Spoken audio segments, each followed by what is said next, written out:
And we have to record. Okay. Yes. Okay. I think we're live.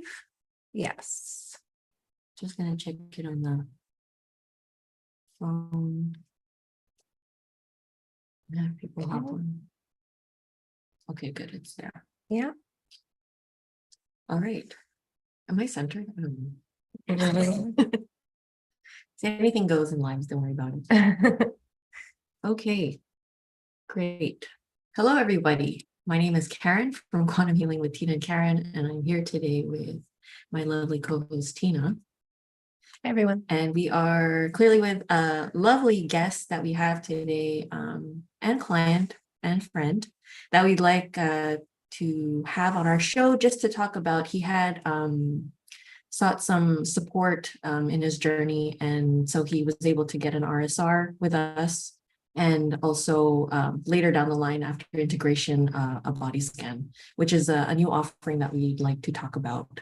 So hello, Sean. Welcome, Sean. Thank you. Good. So if you could just tell us a little bit about yourself, we'll start with that and then we'll get into the sessions. Well, I like it how you referred to me as a friend because I feel the same way. So that's really nice. So yeah, my name's Sean. I'm from England. I've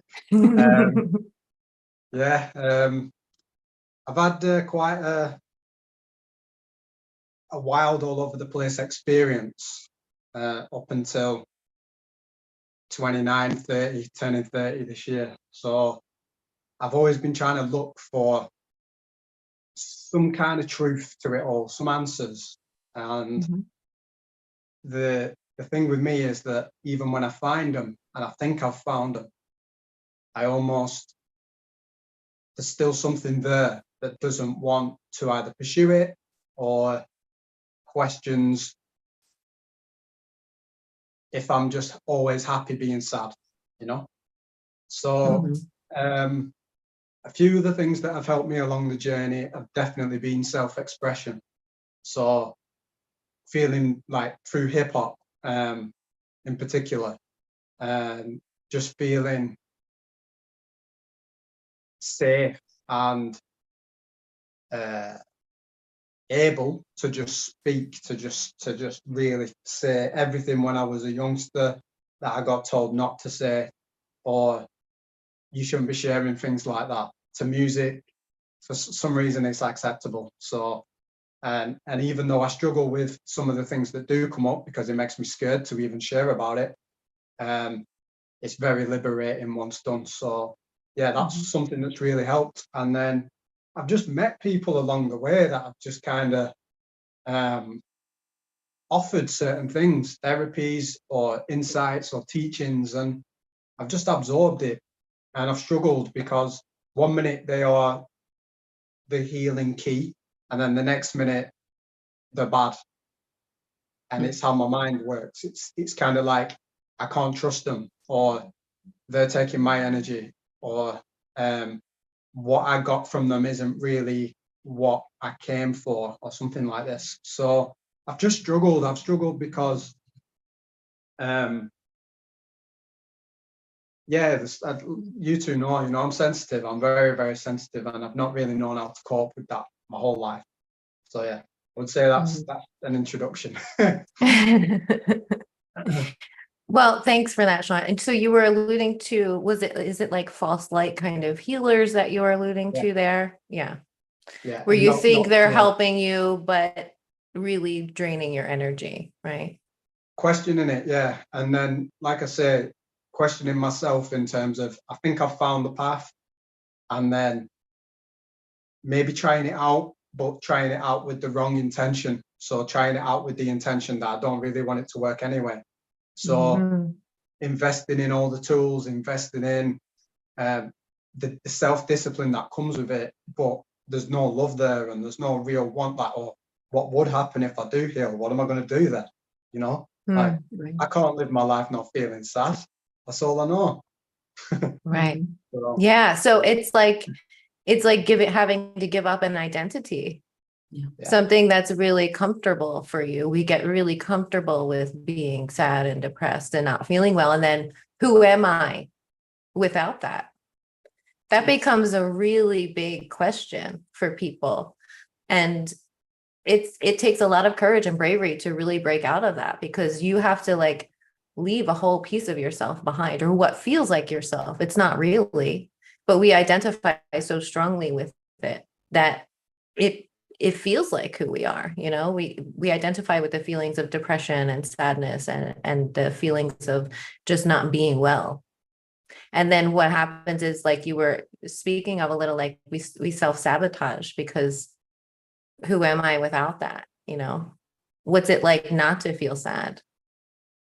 So I think a lot of people can really relate to that. And it's really brave and honest of you to even admit something like that. Mhm. Because really important, yeah, I think it is really important, because many people identify so strongly with their suffering that that's what holds them back from ever really moving forward. Yeah.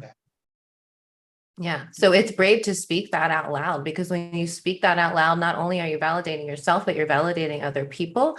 And then when you speak it out loud, it also starts to dissolve that energy, that over identification with the ego, with the suffering, with the sadness. You know, it begins to dissolve that. Yeah. So yeah, that's amazing, Sean. Can you tell us a little bit, because I haven't heard this yet, I don't think, from you, about how like you started to like wake up from the dream? My own actual dreams, going to bed at night. So yeah, going to bed at night and experiencing, if you can imagine a 1 to 10 scale, just an absolute 10, euphoric bliss, out this world. Any drug, I've not tried that many, but any kind of, you know, any kind of stimulant, any kind of it just blitzes it all away, and to experience that, and it instantly knew there was something more, and then had the complete polar opposite, you know, hell, just, you know, like just being in fire, you know, and waking up with physical symptoms from that because it was so distressing. So having both of them experiences, me really tapping into something inside that's like, this ain't a dream, there's something going on, you know. And I think it's a question I haven't really asked myself, because I feel like I woke up a long time ago, but at the same time I still feel asleep because I ain't got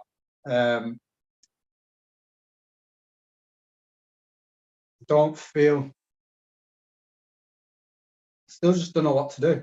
So it's just like, in these current times, it's kind of like, I think in a few months I'll know a bit more what to do, because it'll almost be forced what's coming maybe. But right now it just feels like waiting for a meal that's like, I know I'm not going to like the taste of, but I know it's coming, and I just don't know. I just good for you though. When. Yeah, and I know I'm going to have to eat it as well. So it's just a case of like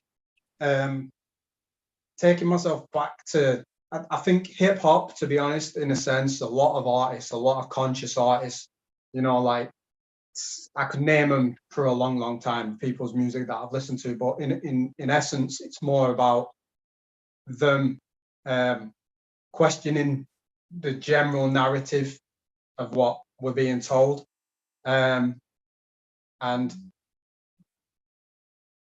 opening doors for me to access certain things. So that might have been like religious material, it might have been like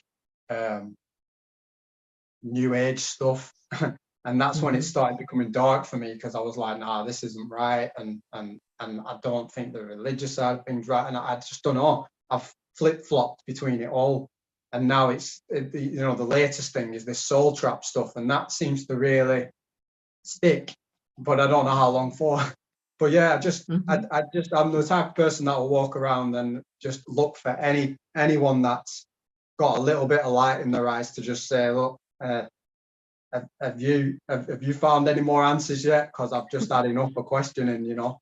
So yeah, a long time. It feels like, if I was putting age on it, probably like 16, 17, I started questioning everything. And then by 19, I was in Spain in a cave, you know, like 1920, something like that. So yeah, it happened quite fast. Wow, that is really fast to wake up that young. Yeah. Do you want to tell us a little bit about your experience in the cave in Spain? What was that like for you? Why did you go there?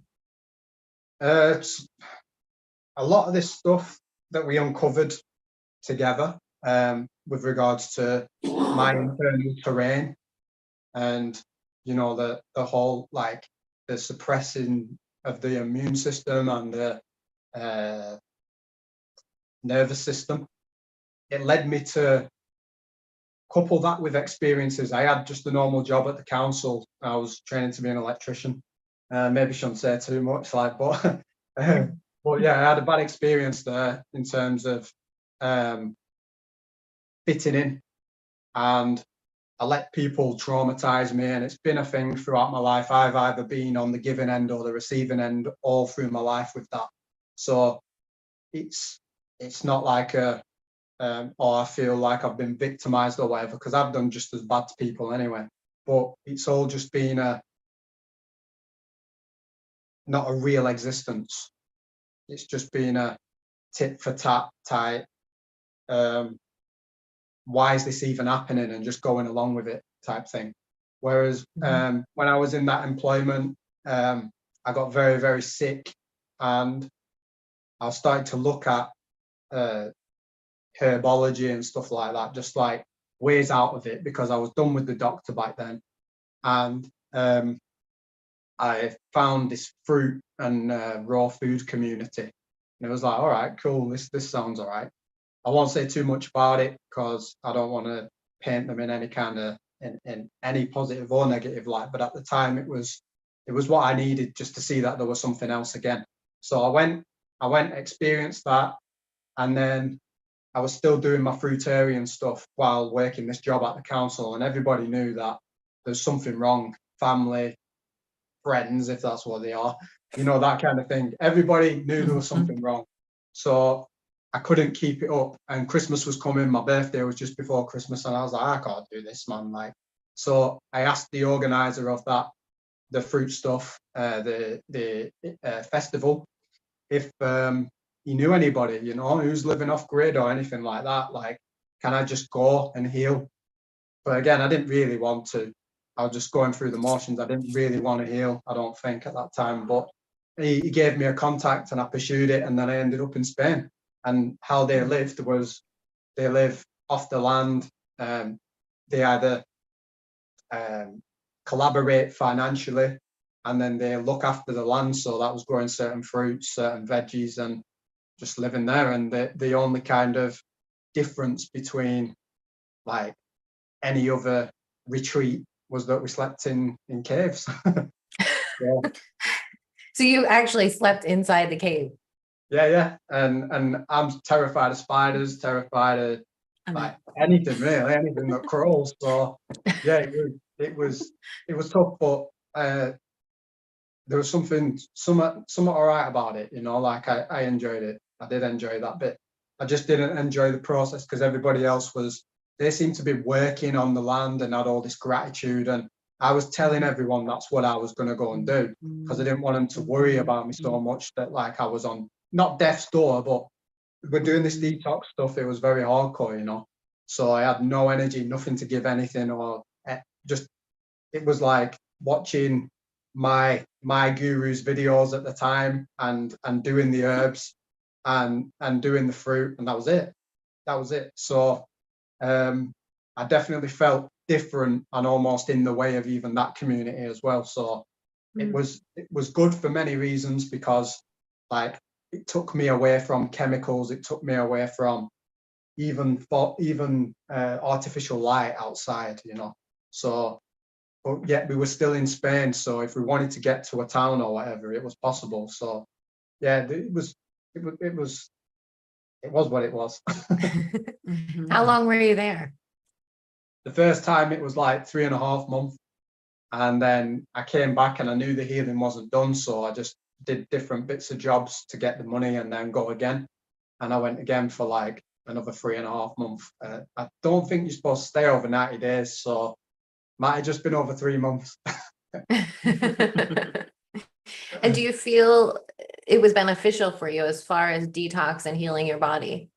Yeah, I've had it validated by close friends at the time and healers as well, saying that it really needed to happen. In me, it's been a kind of conflict. Have I just done it to sabotage myself more? Or have I teased myself? So is it like watching somebody heal themselves and be like, you want that, don't you? No, you're not getting it though. So like giving myself, doing all the hard work, removing chocolate, removing crisp, removing anything like that's processed, removing meat even, and I've never done that in my life. And so literally just eating fruit. And in England it was damn near impossible, but I did it, still did it. And I've just felt myself like breaking down so bad. But I knew, for whatever reason, I knew it just had to be done. I don't like, there were so many positives in terms of like bowel movements and things like that. The body felt clean inside for the first time, but there was nothing to it. Like I was just shedding. I used to bodybuild and stuff like that. So to see my frame go from muscular and strong to nothing, it frightened everybody, including myself. So so you had a massive like transformation with that. Yeah, like a shedding. Yeah, big time. Yeah. So in terms of the healing, positives and negatives with it, because I'm very, very extreme with my approach to a lot of things. So it's either I do it or I do it, you know. No, very relatable. Yeah. Yeah. I'm the same way. I did like full blown fruitarian detoxing for about 2 years. Yeah, I know. Yeah. And it was an experience, and it was like a transformational thing, you know, mind, body, spirit, the whole package. It really transformed me and the way I feel. So yeah, I can totally relate. And I think, but I don't feel that can be maintained long term. I feel like it's really great for detoxing the body and shedding like a whole lot energetically and physically, but I don't feel like it can really be maintained long term, at least not for myself. I'll just speak personally. But yeah, it was definitely an experience. And I'm like you, like I do things in the extreme. Either I'm all in or all out. So yeah, I totally get that. Wow. So that leads us into like coming up into, how did you find us, by the way? Like, how did you come across our information? Yeah, I don't know about mentioning names and stuff, because I don't want anybody to think that it's good or bad on the journey or whatever, because it's just up to people to find whoever they find when they find them. But yeah, it was through YouTube, and there was a channel that I was following a few people at the time that was all about soul trap and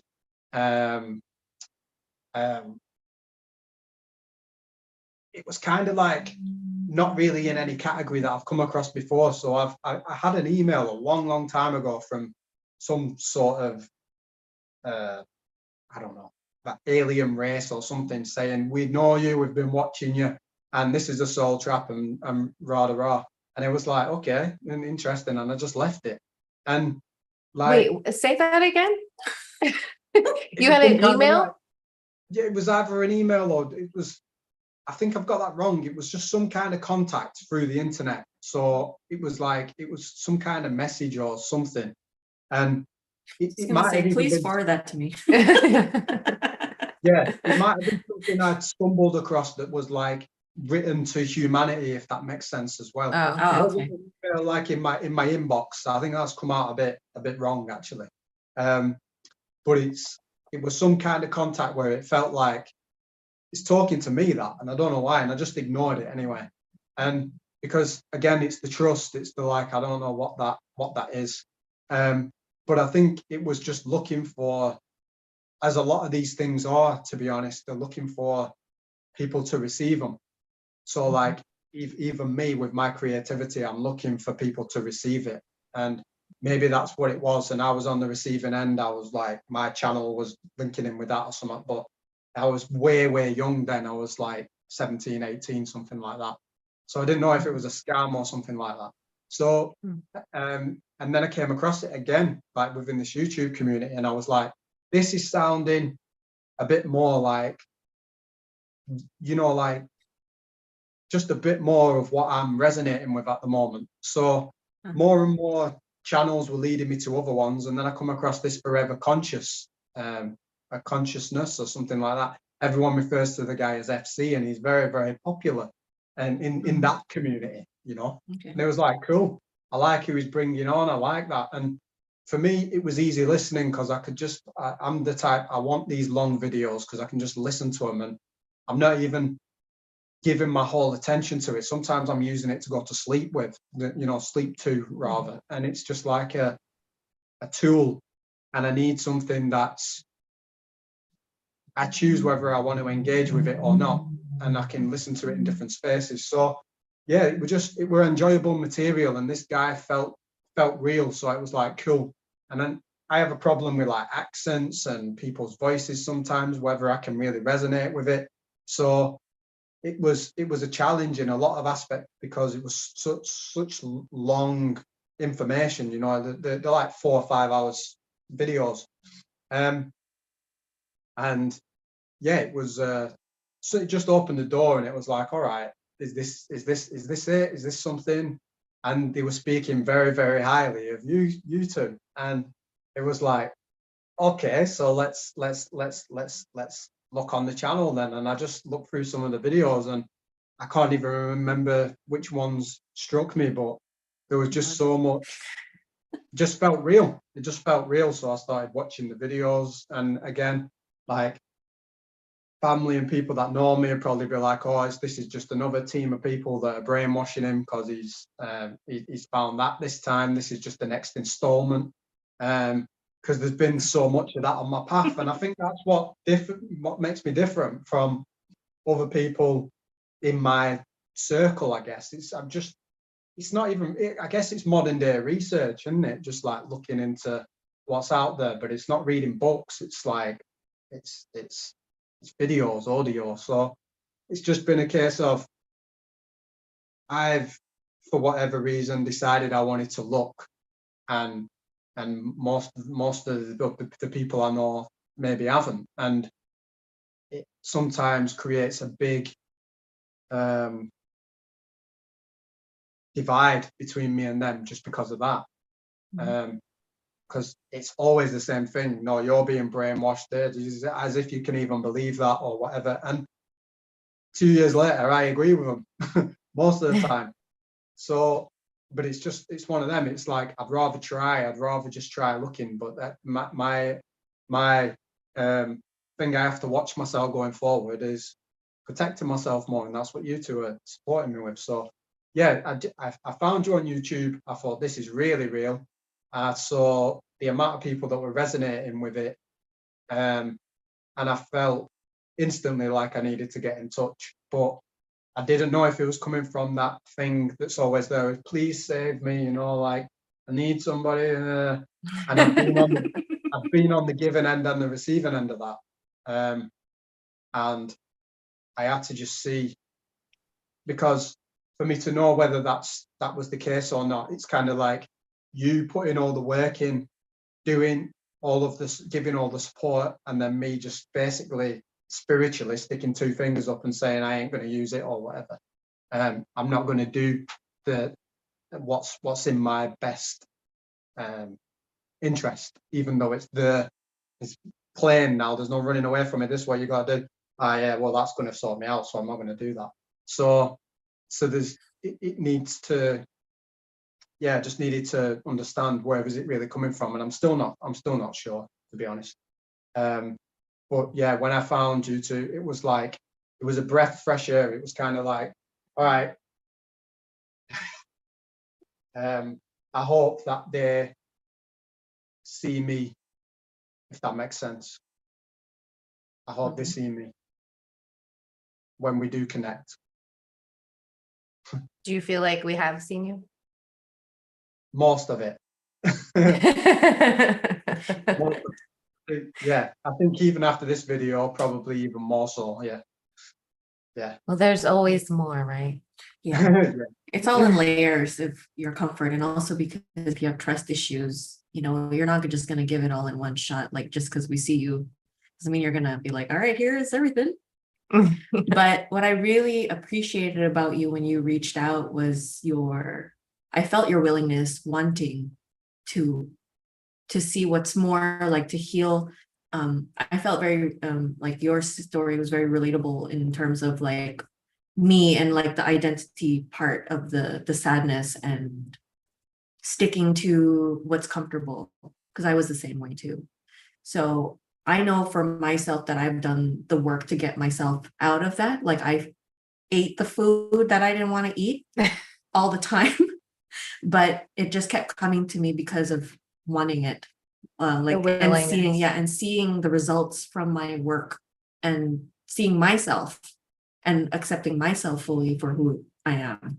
So when we connected with you that first time, it was really refreshing too, because like that's the kind of clients that we want to attract, is the people who are willing to let go of all of it, like literally let go of all the attachments or whatever, like going the deep dive in. And that can be genuine and self-aware and self-reflective. Like the fact that you're aware of your shortcomings, and you speak them out loud, like that's refreshing. That you're not trying to hide those things, but that you just put them out on the table and be like, this is it today. Yeah. Oh, I hate it today. Today sucks. Yeah, because that's real. We all have days, like just because we do the healing work doesn't mean that there's no such thing as sucky days. There's always going to be sucky days, but there's also going to be good days. So yeah. And we also liked your art too, your music, your words, and because it felt very genuine and real to me. There's some music that you hear like in the spiritual community, and oh my God, it gives me such a body reaction that I'm like, I can't listen, because it's like my body rejects the inauthenticity of it. Yeah, it doesn't feel real at all. But yours, I was just like, okay, this is good, It's so deep. Yeah. It like you feel it in the core of your being, the power of it, the realness of it, it's just so genuine and powerful, and you can feel your like deep sensitivity and your deep longing for humanity to be in a better place, and how that like is really affecting you as a spirited being like that. It's so powerful. Every time I listen to one of your songs, I get like full body chills, and it just like it brings me in, Yeah. It's all relatable. Like, yeah. And it's also good too to talk about that instead of like sticking to the negativity, and thinking that it's all bad here. Of course, there is bad here, but we want to be able to change the perception so that we can create a great life. We want to create it while we're here, because we're here. We don't want to be like living in misery. We're trying to make the evolution change. Yeah. Yeah, you can feel how like, I'm sorry, go ahead. No, if you've not finished, you go ahead, please. No, I was just going to say, you could feel like how deeply connected you are to the collective consciousness, and like really feeling the subtleties there and how you speak it and bring it forth. It's just really beautiful and powerful. So thank you very much.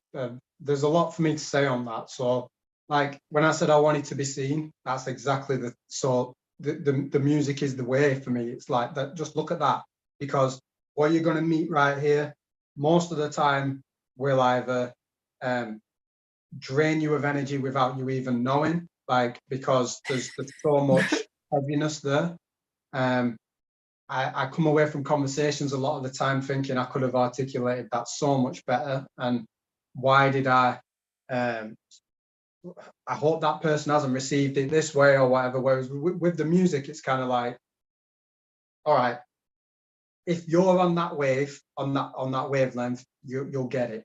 So that's always a really good one. But then in terms of like the feeling of the collective, it's such a tough one for me, because most people who I know would open their door to other individuals, would let them in, come and have a cup of tea or whatever. I'm so scared and like almost just freaked out by what most of society are doing, that's not me. And it feels I'm torn so much, because I'm like, I care about people so much, but at the same time, I'm not going to tell them not to go down no path, but I can't go down, I won't go down it with them. Like, so it's like, oh, I'm going to the pub for this, are you joining in? And it's like, no. And if I'm like excluding myself, or it appears I don't want to be around certain individuals, it's not the case. It's just I don't want to be around that activity, and they want to be around it. So I've got to let them be around it, but I don't want to be part of that. And it's been the same with every little thing, all the things that are happening and have been happening, these separations where it's like, I really do care about the collective, but I am so isolated. I'm ridiculously isolated, because I would choose that over giving up my purity, I would say. Yeah. I'm fighting for just to stay pure as much as I can. Like, and I don't even feel pure though. That's the mad thing. Like, I feel very toxic myself, you know. It's just it's very, very difficult, because I genuinely believe, Karen, that you want to bring that goodness and live that goodness, live that good life. I don't even know if I do. I have no idea anymore. I think I do, but it's just, for me, it's like,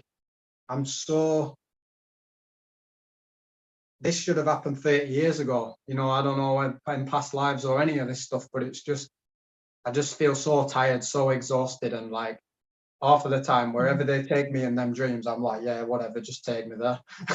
Like, and then out of nowhere, I'll just spring back and I'll be like, no, this is what I want. And then in 5 days, it's different again. So yeah, it's just, I really do. I think I do feel people's pain, and want to make it better, but I think I've resigned to the only involvement I can kind of have now is with my words. That's it. Yeah. I think that's a really good place to be too, in separating yourself from the collective, and knowing that you can't change it. Like, I mean, the only way to change the collective is to change yourself, right? So when you put that focus in on changing you and clearing your toxicity, right? Because of course, like, the fact that you can even admit that you're toxic is an amazing thing, because most people won't. They refuse to see their toxicity. So the fact that you can even see that and say it out loud and put it out there and say, yeah, I know I'm toxic, but I'm trying my best, you know, to achieve some state of purity, to be on the journey of purification, because that's what this really is. It is a journey of purification. It's an unraveling and unbecoming. It's not becoming or learning anything new. It's like a remembering of who we were before the world told us who to be. And we get these layers and layers of trauma and programming and conditioning that just kind of pile up on top of the true essence of our being. And the journey, the spiritual journey for me, is in the unbecoming of that, the shedding of that, the purification of mind, body, and spirit. And you're not ever going to be perfect, you know, like, it's about being human. Like, how human can you be? How can you anchor down into this reality, into this dense consciousness, and still remain true to yourself? You know? Yes. Yeah, that's a really, really good way of putting it. Yeah. Yeah. And not having to save anyone or you know, yeah, just allowing people to be who they are and do what they want to do. If they want to go to the bar and get slush, like that's their choice. Everybody has choices to make. You know, it's always about choices and perception. How are you perceiving yourself and the world, you know, and how can we change our perception to bring in more of that pure energy to help us live a more fruitful life, a happier life, you know, because if we have to be here, we could at least get to a point where it's not so miserable all the time. And I know you can get there. You're on the journey of getting there. You're still very young. You have some years to go, but I know you can shed those layers of that sadness and depression and the weight that you're carrying around. We used to carry that weight too. All the fucking time. But yeah, but we can sit here and tell you today that it's possible. It really is possible to shed that weight and not feel so weighed down by the world. It's normal to feel like it's a teeter-totter where you feel clear in mind, and then the other days where you're like, nope, let's go back where it's good, you know, where it's comfortable. So that's also a deprogramming process, you know, you're going back and forth in old programming versus the new programming. So it's recognizing that and being like, okay, it's a bad day today. I'll just be present in that. And then it can just, by acknowledging it, it can just go easy. Yeah. It really depends, you know?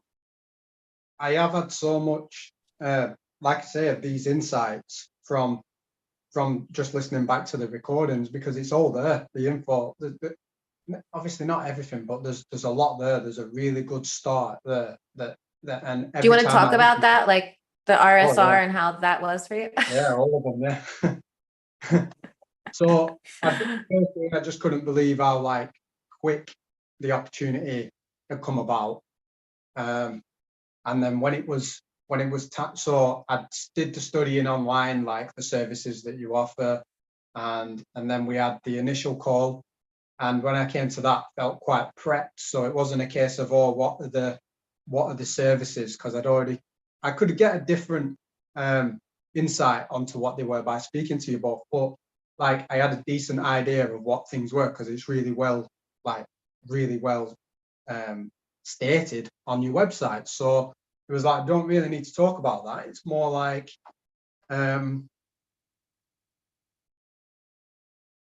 getting a feel for if it was the right fit. What you've both said before, what you said both before on videos, because it's like I said, me trying to find, it's been so difficult, because it's been like, is that healer or person that's trying to help me, are they disrespecting me? Like, are they taking the mick out of me? Like, just taking my money and then not really doing anything, or not really putting in anything? And I've had it so many times where it's like just constantly questioning, where it's all right, it's like, yeah, this is so great, and then 1 or 2 sessions and it'd be like, hang on a minute, that's just not right. I can't ignore that. And I give it the benefit of the doubt once or twice, and then it's like, can't. That's really important to talk about, because a lot of people come to us after working with a lot of like false light healers, and some of them might not even know that these beings are working through them to siphon energy. Some of them are very aware, some aren't. But yes, you have to be careful who you're allowing into your energy field. You have to be really careful. So I'm glad that you have that awareness now, and that you're more. I used to think for myself, that I was just being judgmental, but I think it was just like in choosing, because there are very few people that I work with for myself. Very, very few. And I used to think I was just like being really judgmental, but then I realized that that's my inner knowing, like telling me, like, be careful here, you know, be careful who you allow into your energy. Yeah, for sure. So it's so confusing to know which is which, because like what you said to me in the past as well, and I said before the session, I was like, all this stuff's coming up, like, and it were like anything that any negative thought pattern or something to make the session not happen, you know, this kind of thing. So it's like, well, where's that coming from then? Is that the intuition saying, no, this ain't right? Or is that self-sabotage? And it's all the same voice to me.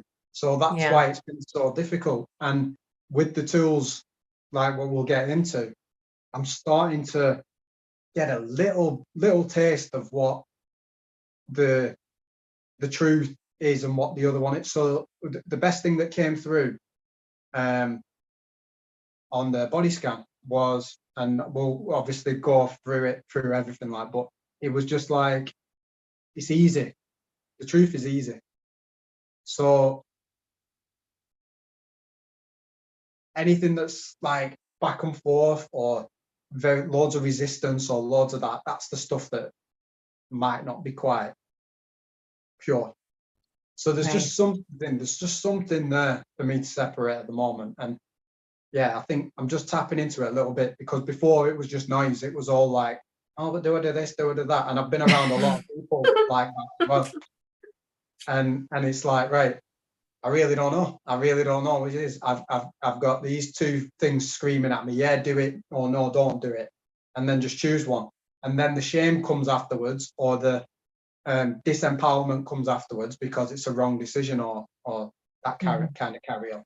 So yeah, that's really important to talk about, that back and forth that we can feel. And the body scan is so important because, and that's such a great example of how you're now beginning to feel and see the truth of your real divine self, and not the back and forth of all the other voices that are going on, but you're beginning to know what that feels like, what the truth feels like within yourself. And that's really the point of why now we're offering like the body scan sessions. Like, just go right in and get to experience what your divine self feels like, so that you can begin to decipher those voices in your head in your everyday life, and to begin to trust in that wisdom within you. Because it's there. It's just like there's other layers on top of it, and there's other voices talking, but it's always there. It's always within you. It's just a matter of really tapping into it and knowing what that voice sounds like and feels like, right? Yeah. I had a lot of voices talking too, that I had to learn about how to, trust that the one that's speaking, like the real truth in there. So it's like a crowd of people, and it's like being able to hear them all talking and being like, there it is. You'll come. yeah, over here we used to have a book, and it was like called "Where's Wally?" and you've got to find Wally. Oh. Just like that. Exactly. Yeah. Exactly. There's a lot of phonies in there. Yeah, so many. So we decided that RSR was the first step. So I did a little bit of prep for that. For me, that was all about freestyling a lot of the chat out first. So just putting some music on and just off the top, making it rhyme or whatever, and then just getting it out. So make myself purge myself, so to speak, and then eat clean as what I knew to do before any other session. So just fruit, basically, to be honest. And there might have been some meat involved, maybe a day apart or something like that. So for that, it was just like, because we did it remote, I didn't even know it was done when you sent the video. So it was so refreshing, because it was like, right, this is the gift now, and it's up to me to listen to it, digest it, feel it, embody it, that type of thing. So you've done the work, but only I basically have final say on how much work gets done within that, so to speak. Because even though the one that knows, the higher self, like kind of consented to it on the video, the me listening to it back in the moment, it's like, firstly, do I believe it? Will I let it in? Is it truth? Or and then once I made that decision, it's like, are you really about letting it in? So where I'm living right now, I moved here because I was walking around the countryside near to where this is, and I was crying because of how beautiful it was. And the whole plan was to go further and further off grid, get myself back to the Spain type way of living, but find the community and all of that. I'm walking around here crying, being like, yeah, okay, I'm ready. I'm ready to put I don't watch TV, but YouTube and movies and all that carry on. I'm ready to put all of that down. I'm ready to put time wasting aside. It's very, very important. If I'm making this decision, that's what I'm going to do. And I arrived in this space and I've not really done it. You know, like I've done bits, but not how I promised myself. So I'm already carrying loads of shame for that as well, because it's another promise I've broke to myself. But because I'm an artist, you know, like there's so many raps, so much music to make, that it's very difficult to put outside first. Because if you give me the ultimatum, it is about telling this story first. It's about getting some of this out, because I can't be happy in that environment with all this stuff going on. So it's been a real fight. It's been like 2 hours of watching videos or whatever has turned into full days, because I don't feel like making music, because it's too weighty because of the stuff that I'm getting out. So yeah, it's been really difficult. So listening to the RSR back the first time, it was like, wow, okay. Just really, really profound, because and what came from the end of it in terms of, right, you've got to do this work, was something as simple as a detox bath, and some that would like more difficult, which was things like tapping into the emotional and the mental clues, you know, like through the traumas and stuff like that. And the detox bath, I've still not done, because I'm not happy with the bath in the flat, and I've cleaned it to the highest that I can. But round the plug, it's just not. I don't know what it is. It's just I'm gutted, because I really wanted to have a bath in my next space, and I just can't get it right. And it's convincing myself that, would it not just be better just to have a bath in it? You know, like it might not be perfect, but you've tried cleaning it. You can't clean it anymore. So that's the first thing. So it's like, I should have done that, and I haven't. But what I did do was start listening to the RSR over and over again, because I was like absorbing it. I was surrendering to it in a sense. So I was like using the protections and making sure that nothing else could kind of infiltrate. And I wasn't just getting swept away, but it was like, right, this is truth. What's coming through from both of you two is very, very genuine. It's about as trustworthy as I've come across. And whether it is ultimate truth to me, I still don't know. But I know what the way you two bring it through is very, very pure and loving. And there's loads of these, because it's the female energy as well. There's loads of this like I feel attracted to it, but I also feel mothered by it. There's all this kind of stuff where there's so much care and love within. Just, I'll give you an example, Karen. You're saying on the like, I've wrote loads of things down, but one thing that sticks out is I took note where we're taking you right now is a really healing place, and I've took note that you don't like there's no bugs here, don't worry, you know, this is just nature, where there's the seas there and all the natural elements, and you're really safe, and it's just nurturing. So I don't know whether you want me to go through the whole experience, because I really can. So you could tell us like the things that stood out to you the most. Yeah, right. So like I say, for me, it's the genuine, it's the care, it's how thorough you both were. So it's like this collaboration that you two do. I've never experienced that before, because most healers, it's kind of just, it's a one-on-one type thing. And it's like, it felt like, Tina, you were holding the space and making sure that anything, as Karen was going through doing the scanning and going through it, you were making sure that anything that was not being missed, but anything that was trying to hide or something like that, and asking questions to bring it back to, is that is there something else under there, or what's that trying to come back in when that, and it's just like, it's a tag team that's so powerful, because it's, you just complement each other really well.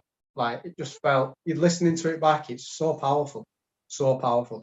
It's something I would say I've probably listened to 30 times, something like that, and I'm still not bored, and I listened to it again today just to refresh where that, because every time I get immersed in it, and I'm listening. But today it was more of an evaluation type thing, and it was like, oh, that really stood out there.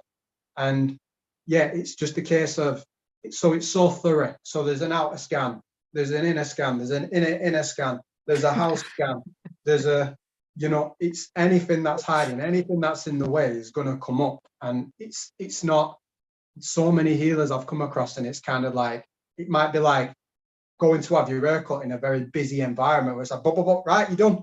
It's like, we'll try and get what we can. This just felt like we've got all the time in the world, it's just going to get done. And no matter what comes up, it's going to be providing that Sean, you know, higher self, whoever they're, you know, providing me consents to it, it's going to come up. So, and it did.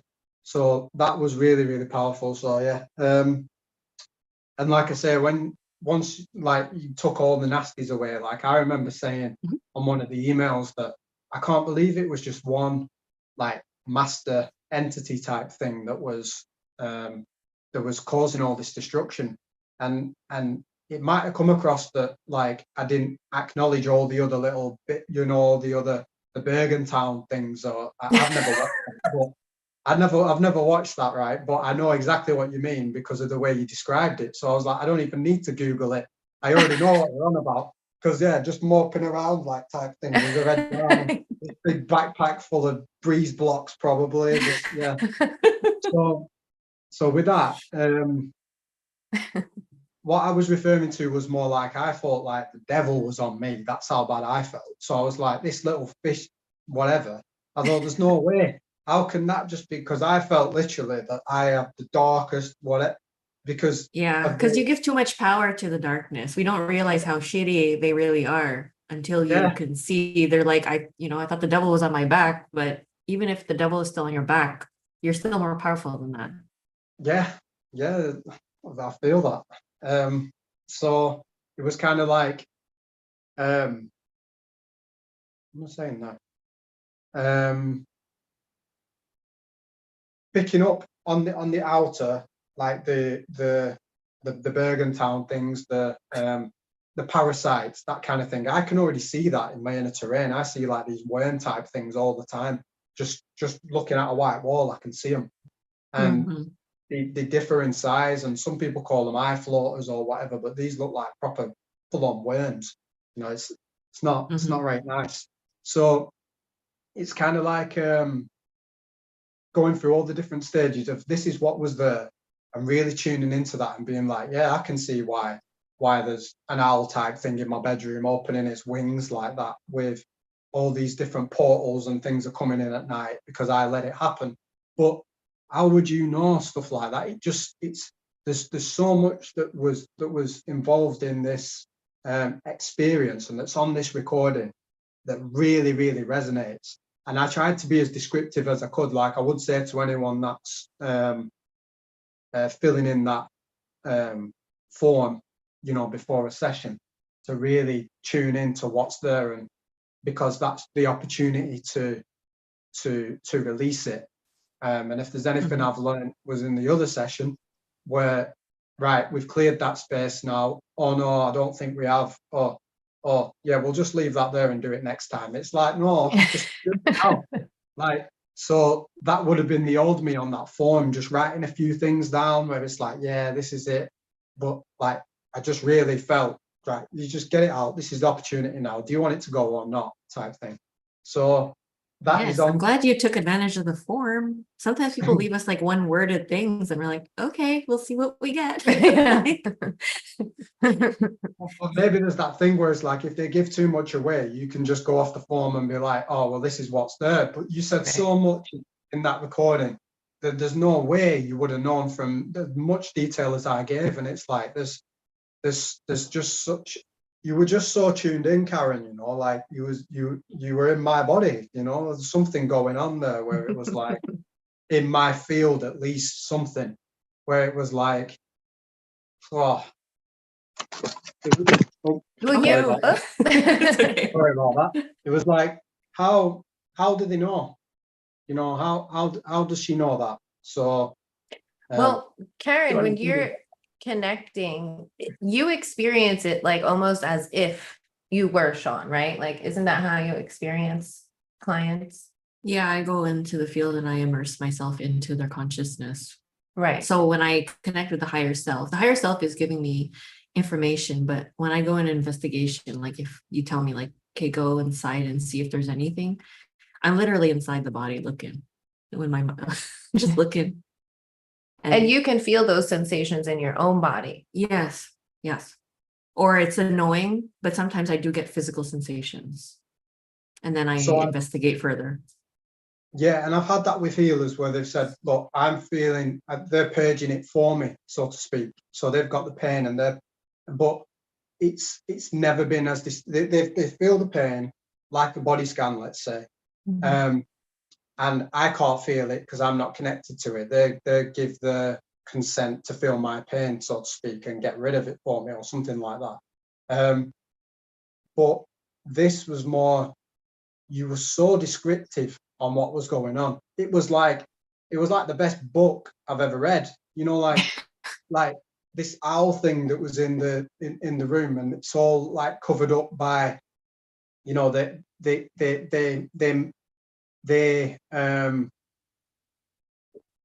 put on disguises, you know, so like whatever it is, I don't know enough about the entities, but I know there's got to be something there because I've seen them in my dreams as well. But I've also woke up during one of these experiences and seen maybe these fish lips, maybe something like what you were describing, something that terrified the life out of me, but it wouldn't show itself. Every time I kept looking, I'm like, right, I'm here now, come on. Because I just had so much of this torment where I was like ready to really fight it. And it just fit. It just felt like that is the thing, that is what it was. And the owl thing made so much sense because it was like, I feel like it is an entity style party in my bedroom most nights, definitely. If I don't do the protection, you know, like, so way back when I knew none of this, it was just, it just felt, everything you're saying within that is like, right, all right, yeah. And not only is there an answer for it, but it's so well described. That's what I really liked about it. It's really, really, like, it's very vivid. So at night, I can tell if that owl wants to come back or whatever. I go, look, you know, you've been spotted, or you know, and yes, I've chopped that up. You know, that's how easy you make it. I've chopped it up, it's gone, that's it. And whereas me, it's like a, right, suit of armor, come on then. 10 rounds, you know, like, not realizing that I do just have a sword and can just, okay, it's gone now, you know. Mm-hmm. And there's just, yeah, so it's how descriptive and kind of just really well described the whole experience was, because I felt like I'm there with you, you know, and I probably was on a level. Mm-hmm. But it just, I get why when you said it really is, you know, it really is powerful, even though I'm not there, you know what I mean? So as in, like, we're doing it on the same call type thing. Mm-hmm. So yeah, you're so intuitive, both of you. You know, it just became really apparent that there's something very gifted in terms of how you interpret what's there.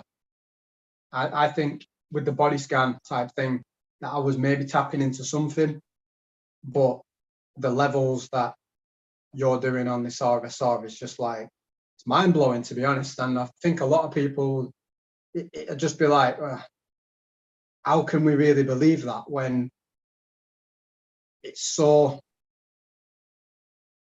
it's almost unfathomable to comprehend that we have that power to do that, you know? And I've done all sorts in these dreams, like I've teleported, flown, done all sorts, and felt like in the human form, I can do that, no problem. And in the human form, I've had experiences of hearing other people's thoughts as well, when on weed. And it really did happen, you know, like it was, there was that guy's voice talking to me, and I was like, this is mad, like, but all I needed was that just extra kind of tool, whatever that would have been. There's probably something else that would have done it at the time. So I know that these things exist, but to hear it in this recording anyway, and to have that as a tool to go back to all the time, I think it's so important, because you can have that healing experience and just forget. And this is like, yeah, it's a real gift.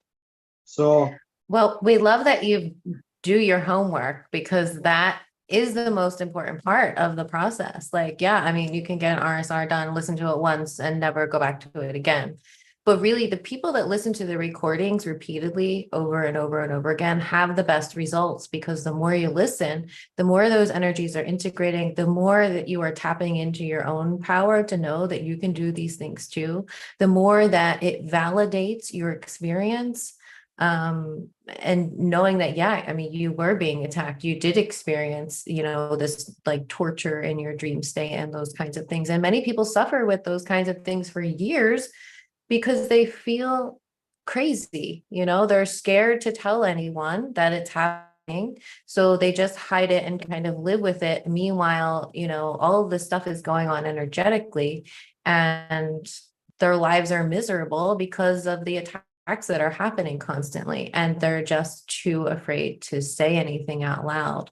And there is that, even, you know, with ourselves, even though we're coming more and more into trust, there's always still that human part of us that doubts, like, is this real?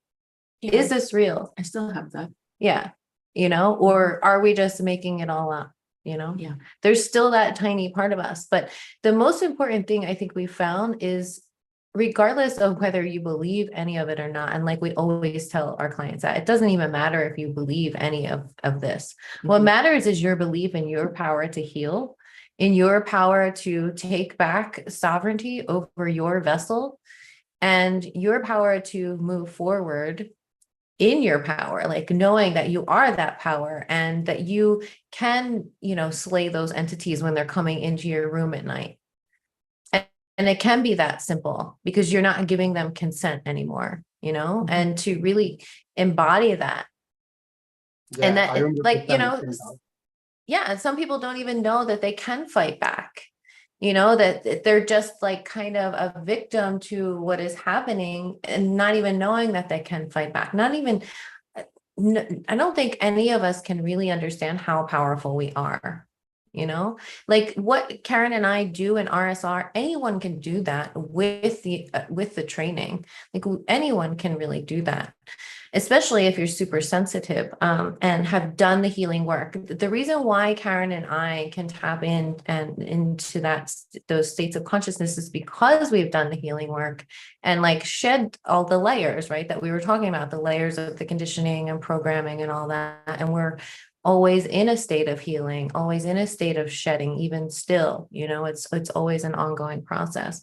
But we all have the capability of tapping into those states of consciousness. And that's what our message really is that you can do these things too. And you did it in your body scan.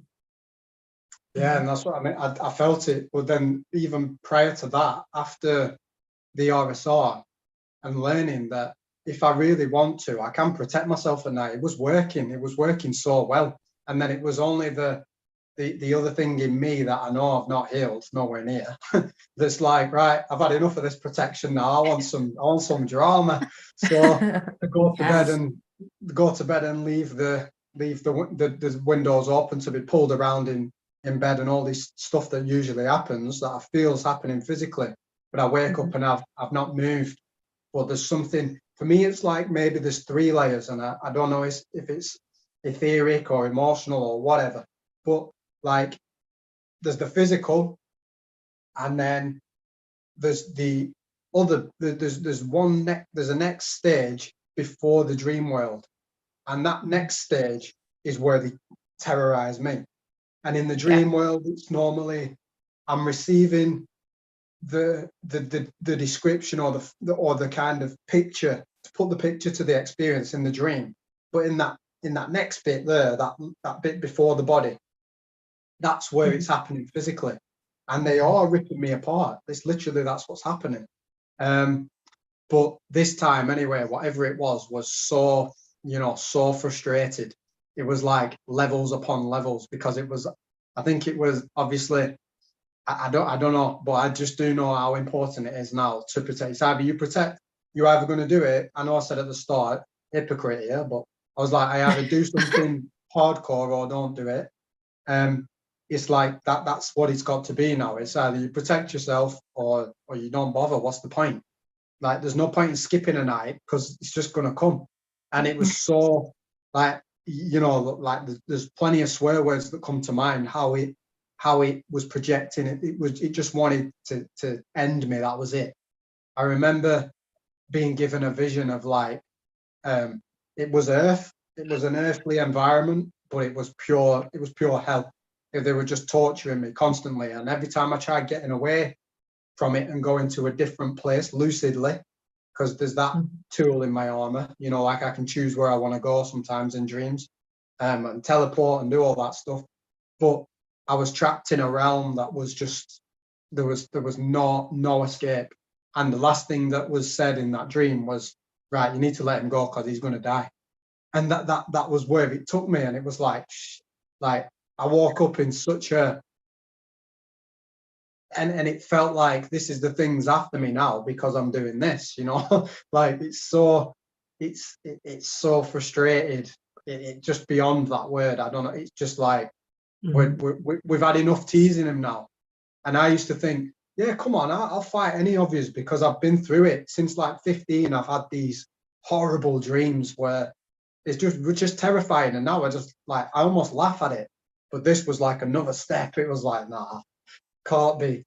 So yeah, in terms of the experience, it was kind of like, right, we've cleaned your field, we've looked outside, in your house, in you, everywhere like that. And it was like, right, okay. Like, and we spotted all these different things. And then there were this like master entity there that were a level 3, which made my ego feel a bit better, to be honest, because it was like, right, all right, at least I've been in prison by a level 3. Like, at least there's no, at least I'm not a softie or something. So, and inside I do think I'm a softie. But yeah, it was like, all right, fair enough. So he's got some weight about him, like. And then when I heard it was just a fish or something, like, like that was the picture. And you said it was gross and like, but I was like, a fish, like, fish has done that to me. Like, but it's just like a fish head on whatever kind of body. I don't know what it looks like. But when I felt the oppression that had caused, and it was just like, wow, okay. Like, there was so much in it, Karen, where you're saying like, I can understand why he disassociates or dissociates, or however we say it, from himself, because he feels it feels so unbearable. And it was like, yeah, you've seen me, that's it. Because a recent relationship, that was one of the biggest issues there, because I felt like I couldn't put my finger on why I was just felt so shit. Like, I can't even put my finger on it. And things were going good. So what's your problem, man? Like, what is it? And when you're allowing me to put, I know it's always good for somebody to put a name to the pain, so to speak, but this didn't feel like, oh, this is just reassuring me that, oh yeah, you know, like, oh, it's all right to feel like that. This was like no, this is the reason. There's all these blockages, there's all these cords, because I believe in all that Matrix type movie, you know. That's probably when I woke up, actually, or about 10 when I watched that. Wow. But yeah, there's the pod, there's all these hooks and cords and all of that, and it's like, right, well, of course, if it's got me, then it's got me. But part of it was like, what I'm learning now is, because I feel everything again, I'm not numb anymore. It's even more overwhelming, because the little bits that I were feeling was overwhelming to start with, and now it's just amplified into something where it's like, right, you either do the work now, Sean, or, you know, or you just take that other pill and go back to sleep, mate, because you know, it just is what it is. So it's like, you found all that stuff, and then I don't know why I'm looking down, I'm not even reading anything, I've got so much written, but I'm just trying to get my thoughts. It's like, right, we've cleaned you out and now we're healing. And when I felt that healing energy, Karen, it was like, so you'd spot something, and then Tina would acknowledge it and say, yeah, he's in a lot of pain here. And then, no, you know, no wonder he's wants to identify out of himself. So with a screen or gambling or whatever it is, just get out of that pain. And you just put it so well, where it's like, right, he wants to do anything but feel that pain, because that pain's unbearable. And because the pain's not like a physical pain, it's something I can't really get to. It's inside, but it just hurts. It hurts really bad, and it's full of emotion, and it's so unsettling. Even talking about it, it's there, and it's like raw. Like, it's no wonder I close the door with the curtain shut and don't want anyone in it. You know, that's the only space that I can, with my eyes open, deal with the day. Because other than that, it's too much. And it's like somebody on the physical levels looking at, like, well, what's happened to you? You know, you've had a meal today. You've got, there's energy in the house. You're not cold. You've got a house. What the hell's really up with you? What you need is like a real life lesson. Because what you're feeling now is not pain, but there's something inside that's like kind of giving a little bit of validating a little bit of this, you know, like there's something there where it's like, look, other people might not be able to see it, and I can't see that in them. Either they're not in tune to the pain they're really feeling, or they're just really good at dealing with it, or whatever, or they've even worked through it. But that's why I can't judge anybody else for if it looks on the front, and it's really easier said than done.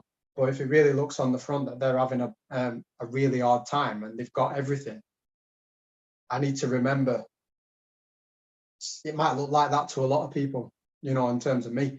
So yeah, for you to take me to the healing temple, he's going to be in there for a week. So I know we can say I can be in there for a year, but it's the thought that's there. It's the thought that's there where it's like, we're going to do this. We're going to clear him out, and not only are we going to clear him out, we're going to heal him. You know, we're going to flush the lymphatic system. We're going to kick up the adrenals. We're going to massage him. We're going to do all these modalities, and it's like very mothering, very caring, and it's really appreciated, because I know the imagination, we can bring any kind of healing in, and when you're there in that space, you can literally call anything into the space, like, but it's the fact that you did, you know, like, you didn't just go, oh yeah, because this is what I might have done. This is what I might have done. I might have just gone, yeah, well, give him a little bit, because that's all he deserves, really, because he's a muppet anyway. Like, you know, we don't want to hear him. You know, like there'd be something there for me where it'd be like, yeah, or just do that, or you could people have said to me, you can have any wish in the world, you can have, if you could feel that, and I'd be like, well, I don't really, I don't know. And it's like, you've just been given this thing, like, what are you going to do? And I don't know. Whereas if you give me some music to tell you about what I'd do, then I'd probably maybe do something else on it. But yeah, it's just the care. It's just the fact that you did. It's the fact that you had that, not authority, but you're in that position to really make a difference, and you did it in multiple ways, you know. So yeah, it's really just really powerful. Trying to think what else. So there's that this hunchback energy that's on my back type thing, and it's everything I've collected. And you're like, I don't know if he's getting a hump on the back of his head. And I've had these bones, or what I thought were bones, poking out the back of my neck all the way down, shoulder blade area, all around there, where it's always felt very raw and heavy. And I ended up getting a tattoo there, a big one as well. And it felt like that was them. Let's kind of justify the physical version of this pain that he's feeling. And the mad thing of it was I've always been into rap music, but I got this symbol on the back that I thought, if I get my initials in, it'll look really cool. And it was a gang from England, but it was my initials. It was my initials in it. And I was like, oh, but I'm a really big fan of the music, so it won't matter. And then my insecurity stepped in a year later, and I was like, really does matter. I can't go to this place because they're going to shoot me, like that kind of thing. So I got it changed and altered, even more pain and even more black ink and even more, like, I dread to think what's in that ink, you know. I hope that I hope it was cleaner than maybe what it is today, but I don't know. I really don't know. So, and I'm not saying don't get a tattoo, but I am saying get a t-shirt with the favorite design of what you were going to get a tattoo.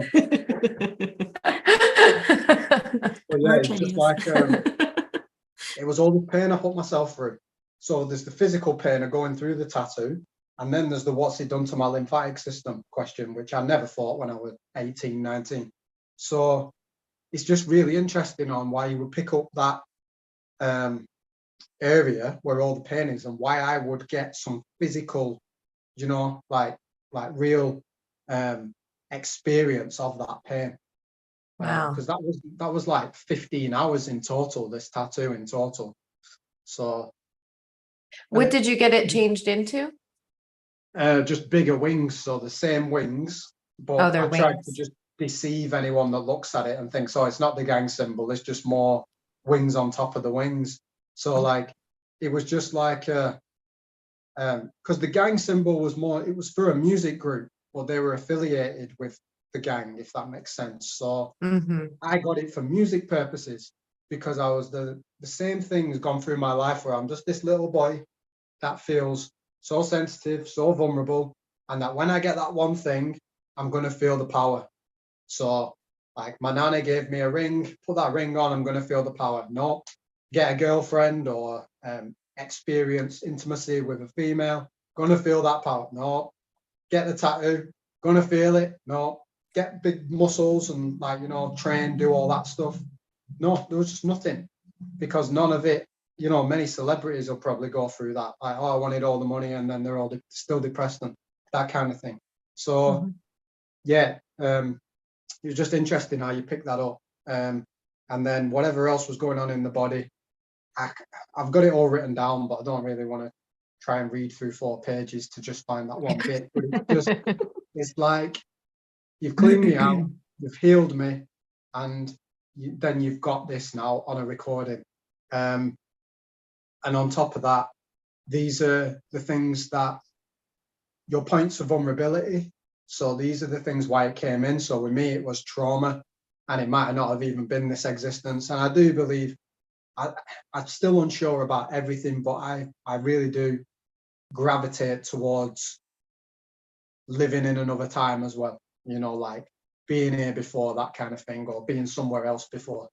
Because I feel so exhausted from this life, there's no way that I've only had one. I just don't believe it. I just think I've really had enough for whatever this is. And that's why I gravitate more towards that soul trap stuff. So, so yeah. And so that the points of vulnerability are the traumas. And then the healing things on top of that are the, it's things like even when I go to work now in another, I don't have 2 jobs, but the other job that's more dealing with different kinds of people in an evening, in a more social space. Every time I leave, I go, right, cut ties with that person, any energy that's mine, respectfully, I'll have that back. Any energy that's theirs, respectfully, you can have that back. And I say it when I'm driving home, and there's something very subtly, it's not like a wow, oh, everything's a big like ping, but there's just something in there where it's like, feels clearer, something feels clearer. And like I say, I've experienced clearing my own space by the tools that you've given me, like, right, no negative entities can be in this space. I will seriously chop you up. I'm not debating. Yeah. That come from you, Karen. And I laugh when I listen to the RSR back, because Tina goes, right, so this level 3, we've removed that, haven't we? And you go, yes, I've chopped that up. And it's so easy how it's like there's no messing around. There's like, yeah, it's gone.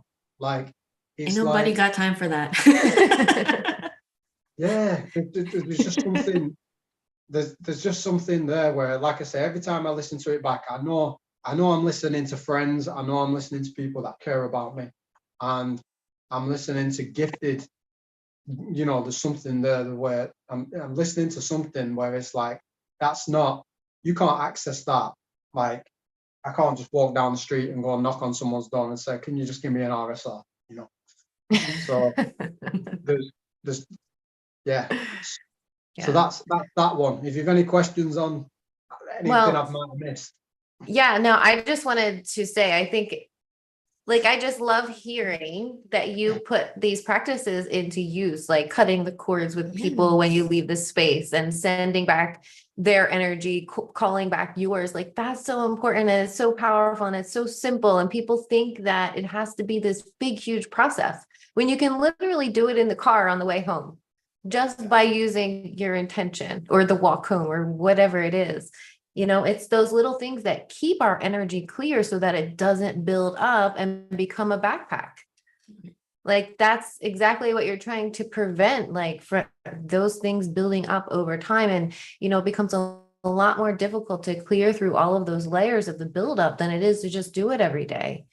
At the end of your day, calling back all of your energy and releasing whatever is not yours, cutting cords to anyone that might have hooked into you. Like, it's so simple, and it doesn't have to be like super complicated. You don't have to be in a deep meditation to do it. It's just the intention. You could do it while you're brushing your teeth, like, it can be that simple. And I love that you're putting that into practice, and how you spoke about how important the protection is. And that when you did it, you noticed that you weren't being attacked in your dreams, or at least it was less. And then when you stopped and just allowed the field to be opened, how they came back in. That's how powerful we are, and how powerful our thoughts and intentions are. We did an RSR with a client yesterday, and she has the ability to see energy. So after her session, she was able to see even more. Like, it was a lot clearer what she could see.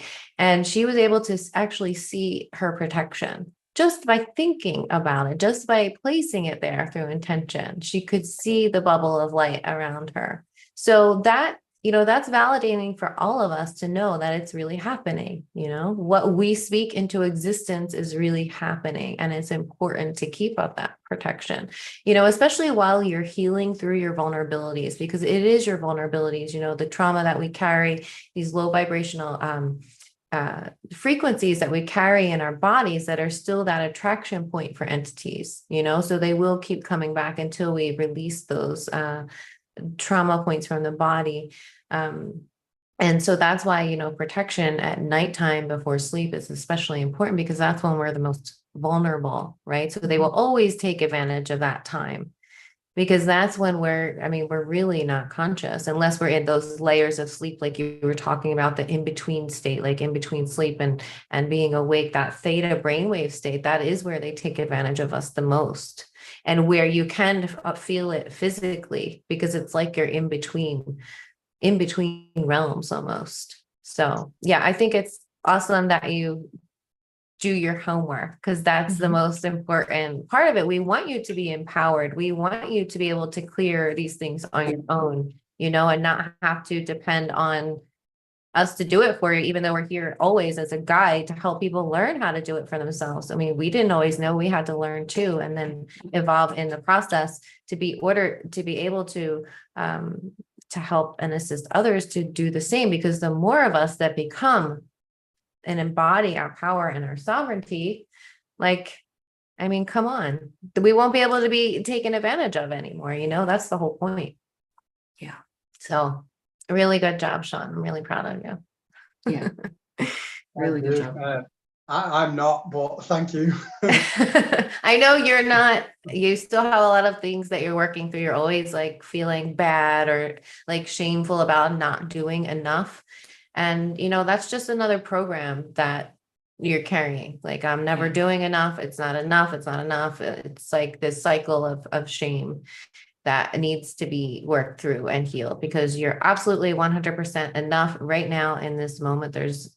In this moment, there's nothing wrong with you. You are whole and complete. And when you can see yourself from that state of being, while still knowing and understanding that, yes, I have work to do, but in my spirit, my essence is whole and complete the way it is. It's just my human self that needs to work through some things, and really releasing the shame, which is a deeply ingrained program, which came up a lot in your body scan session.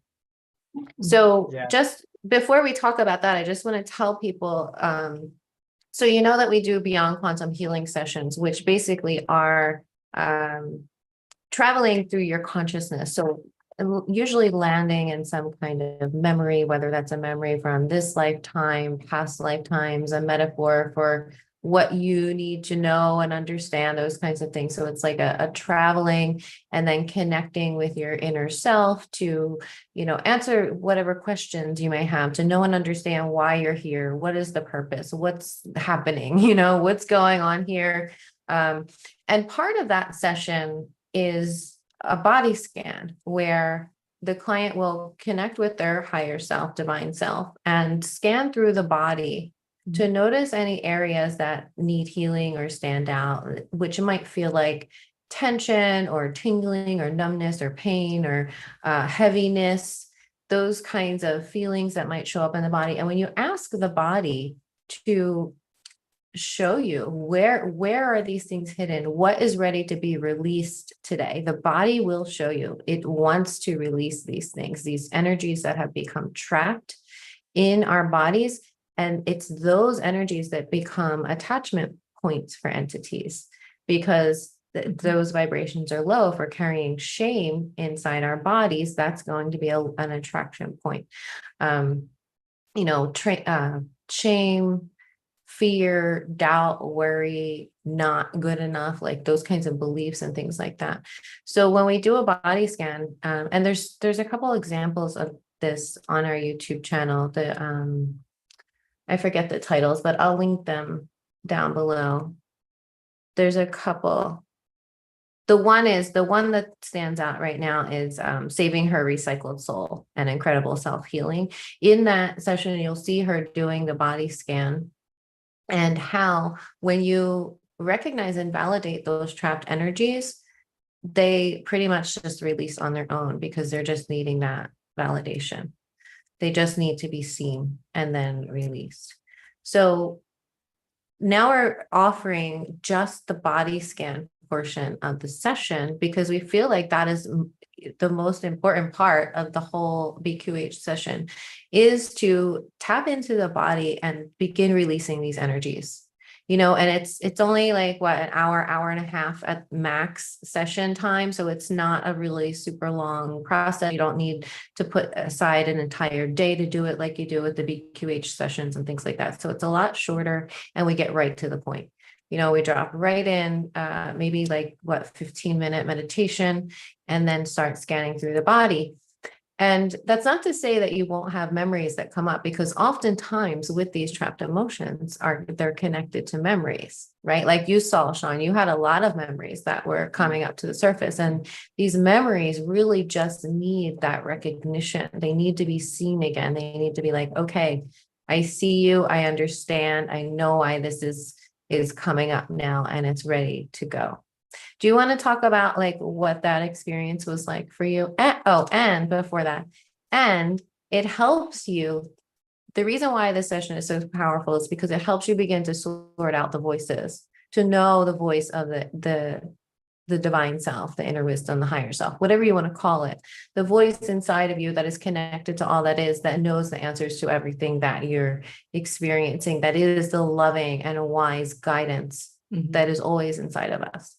So that really, you know, if you don't have a lot of time and you just, you know, want to begin releasing some of those layers and feel what that connection to your higher self feels like, the body scan session is a really powerful way to do that. And it teaches you how to clear on your own, so that you don't need people to do it for you, but you can learn how to do it yourself. That's kind of like the point of it. So then you can begin to do it. Long-term goal. Yeah, the long-term goal is for you to be able to do it on your own. So yeah, do you want to tell us what that was like for you? Yeah, there's a lot. Right. Well, I just wanted to say at the end of the RSR, when Karen said to me, for example, she said, I feel your acknowledgements, but please don't bow to me. And that just reaffirmed again how beautiful and like selfless, and you know, that kind of, there's no ego involved. So I just wanted to say that as well. That was really important for me as well, because some people might relish in that and go, yes, look how, you know, like, you always need to come to me.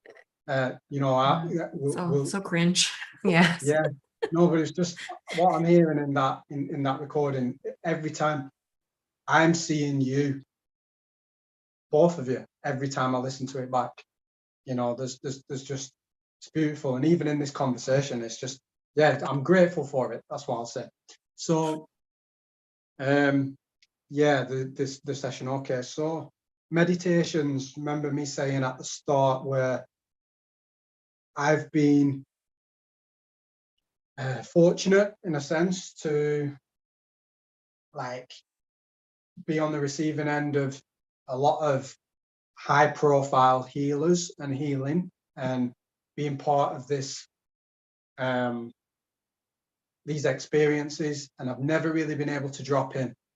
And again, this happened for me. So during the meditation, I never felt like I truly went anywhere. Now for me, when I do it again, for me it is, the environment is so important. So I tried to minimize as the noise components as much as possible by having a pair of headphones, but there was so much going on around me where it was just taking me, I just felt like I couldn't properly drop in. So that was worrying for me, because I let myself convince myself, or I almost let myself convince myself that it's not going to work because I didn't arrive to the higher self, even though I tried to just, the meditation was you know, a descriptive journey, and then we arrive at the star after all the protection is in place, and then the star comes closer, and that star is the higher self, and that star's invited. It never felt like it had completely integrated until when I was invited to tap into the body and feel the different kind of temperatures, the different kind of sensations. It were really distinctive that there was something going on, and it was like, hang on, like I'm not even tapped in, like, you know, like to the point where I felt like I really was. And there were certain parts within it where I did feel like, right, I'm there. And I think the way that it works for me best, or certainly for the first time, was the talking. So it was because the more talking I did, it actually came through. I think that it was closer than I thought, you know, the higher self were closer than I thought. And I think it comes through in the music. But I think also my lower self can come through in the music as well. But it's like, there was something there where it was like, right, so many answers to questions just through sensations. So things I thought I'd forgotten about, things that I thought, yeah, it probably needed healing, but like, there's no way that that has as much relevance as what it does. Because in my understanding of it all, the main traumas are having the pants pulled down and that kind of thing. And like, another main one, probably going across the road on my bike and feeling like I exchanged paint flakes with the car because it was that close to how it nearly hit me on a very busy road, so 50-mile-an-hour road. And I was just a young boy, and I think that's the first time I dissociated, you know. After that experience, I feel like my soul or whatever, I jumped out of my body, and that was it. And it was the sheer fear of my dad finding out and that kind of thing. So they were always the major ones I go to with the traumas. And like my nose, I kind of forgot about how insecure I was about it, and the amount of trauma that actually happened to the nose, you know, like smashing it up, breaking it, just busting it all the time. And it was like, hang on a minute. Like, you said to me, scan through the body, and I'm feeling, and I'm like, what I find a lot of the time when I'm given kind of instructions or invitations to kind of feel sensations, I feel like there's not enough time. So like, especially in meditations, it's kind of like, right, you're walking on the beach, and I'm still like, I've still got bare feet trying to feel the pebbles and the seashells. And next minute I'm a star, and it's like, no, I'm still on the beach. I'm not a star yet. Like, so, and this kind of felt like, am I really going to feel anything? Because it just all felt heavy. My body just felt purely heavy, and I was really comfortable on a beanbag, so it shouldn't have felt like that. So there was already something happening.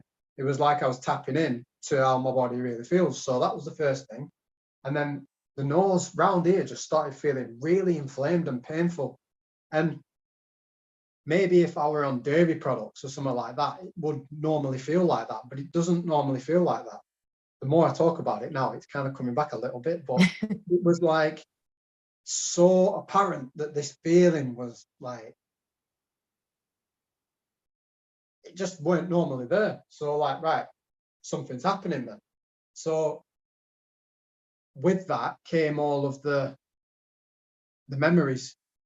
And when I started talking about the memories is where the pain was like, right, it is being acknowledged. So that's where the first time where I really got to put into practice the theory, because I can listen to the theory, I can absorb the theory, but if the theory was just that 15 minutes meditation, I would have probably come out of it and gone, yeah, I've not been able to do it again, or it's, you know, like, I tell you what the issue is, it's because my fridge is too loud, or the guy downstairs, and, you know, when really excuses. Yeah.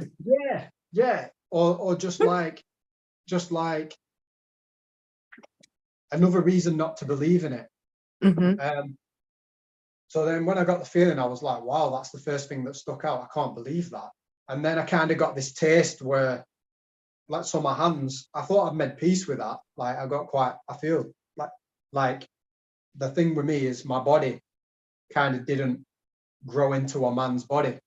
And I'm not small, like, but there's something there where I just still feel like, if people ask how old I am and I say I'm nearly 30, they're like, there's no way. And I'm like, I know. Like, and it used to make me feel really insecure. I used to feel very insecure in my own skin.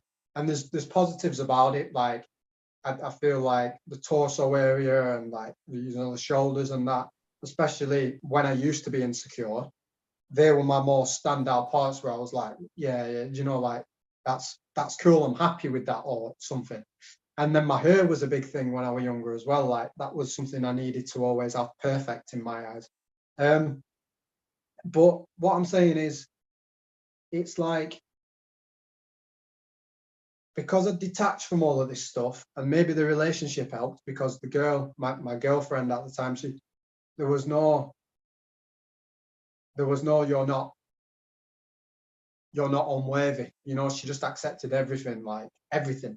All my insecurities were accepted, and I couldn't do the same for her, which is another story. But I can't accept my own, so I couldn't accept hers. So the fact that, I'm really sorry, my phone, this phone's saying I need to charge it. Right. Do you have a charger? Yeah, it's just I'm going to have to change seating position. It's okay. Go ahead, take your time. We can take it's okay. We can take like a 2-minute break. Can we take 1 minute? Yeah, something. That's Yeah. it. Thank you. Sorry. It's okay. We'll take a 2-minute break. I have to go to the bathroom anyway. So take your time. Thank you, Tina. Okay.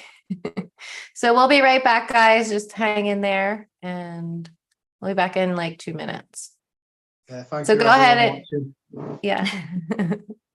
Am I right to just go? Yeah.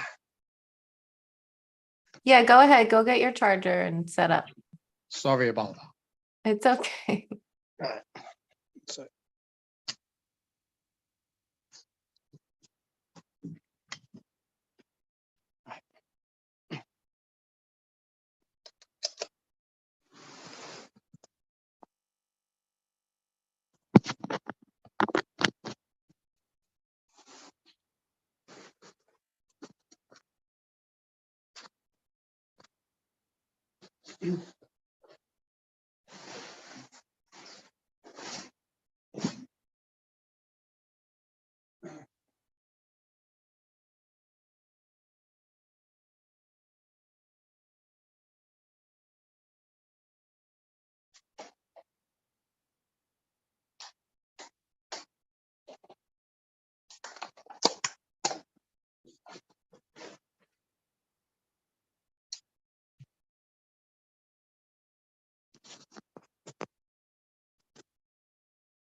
We're back. All right. So where were you? Right. So having the RSR was really, really important, because without that, I think the fear and uncertainty around not dropping in with the meditation, and also the clues that are in the some of the things that you're talking about in the recording, Karen, where it's not body scan per se, but it's definitely tapping into the emotion. It is body scan without saying body scan. So it's tapping into the emotion that's in the body, recognizing there might be trauma or a memory. You actually say that in the RSR. And without that, I think there would be there'd be more of an unknown factor to it. So yeah, I can understand why I've seen on many videos and even in chats before, and it even says on the website as well, you recommend the RSR before that. And obviously it's important to get clear before you're going to do anything like that as well. Because I think if I didn't have any, I know there's still bits there that I allow in and constantly fighting with it or constantly going back and forth, but without a lot of it being purged or blocked off or seen, I don't think I would have been able to tap in to these sensations. So yeah, the nose was a big one. The hands, like I said, the body has always felt I felt in the way of everything. Like if there's a party going on and it's family or even friends, if it's not music or snooker was something for me when I was younger, if it's not something I feel adequate in or safe in the environment, like even around a campfire talking about soul traps, I'm fine with that. But if it's not something that I'm really feel, you know, part of, then I immediately think that people do not want me around or I am in the way. So I almost feel like that in my body as well. I feel like, not that it's not mine, but that I can't accept that it's mine, maybe.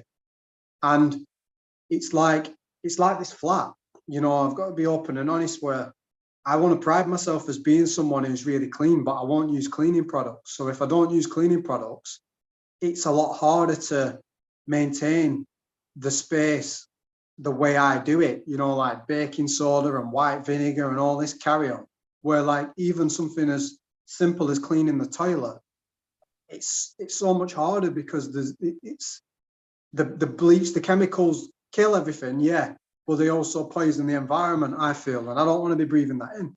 But there's toxicity coming out of me, and like I need to get rid of the dirt somehow. So it's kind of a battle between cleaning myself and my space, but doing it in an organic way.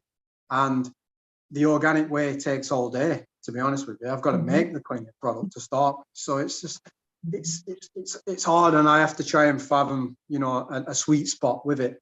But in terms of internally, I'm so disgusted at myself because I didn't do something as simple as looking after my teeth. And there's no really wrong with them. There's a few bits here and there, but it's a fear around it all. I know there's a lot of inflammation in this area that no matter what I did diet-wise, or that's energetic around here. But there's so much, because I've tried so hard in other areas to keep clean, like to not eat chocolate for however long, all this stuff, to really stay pure, as I've said.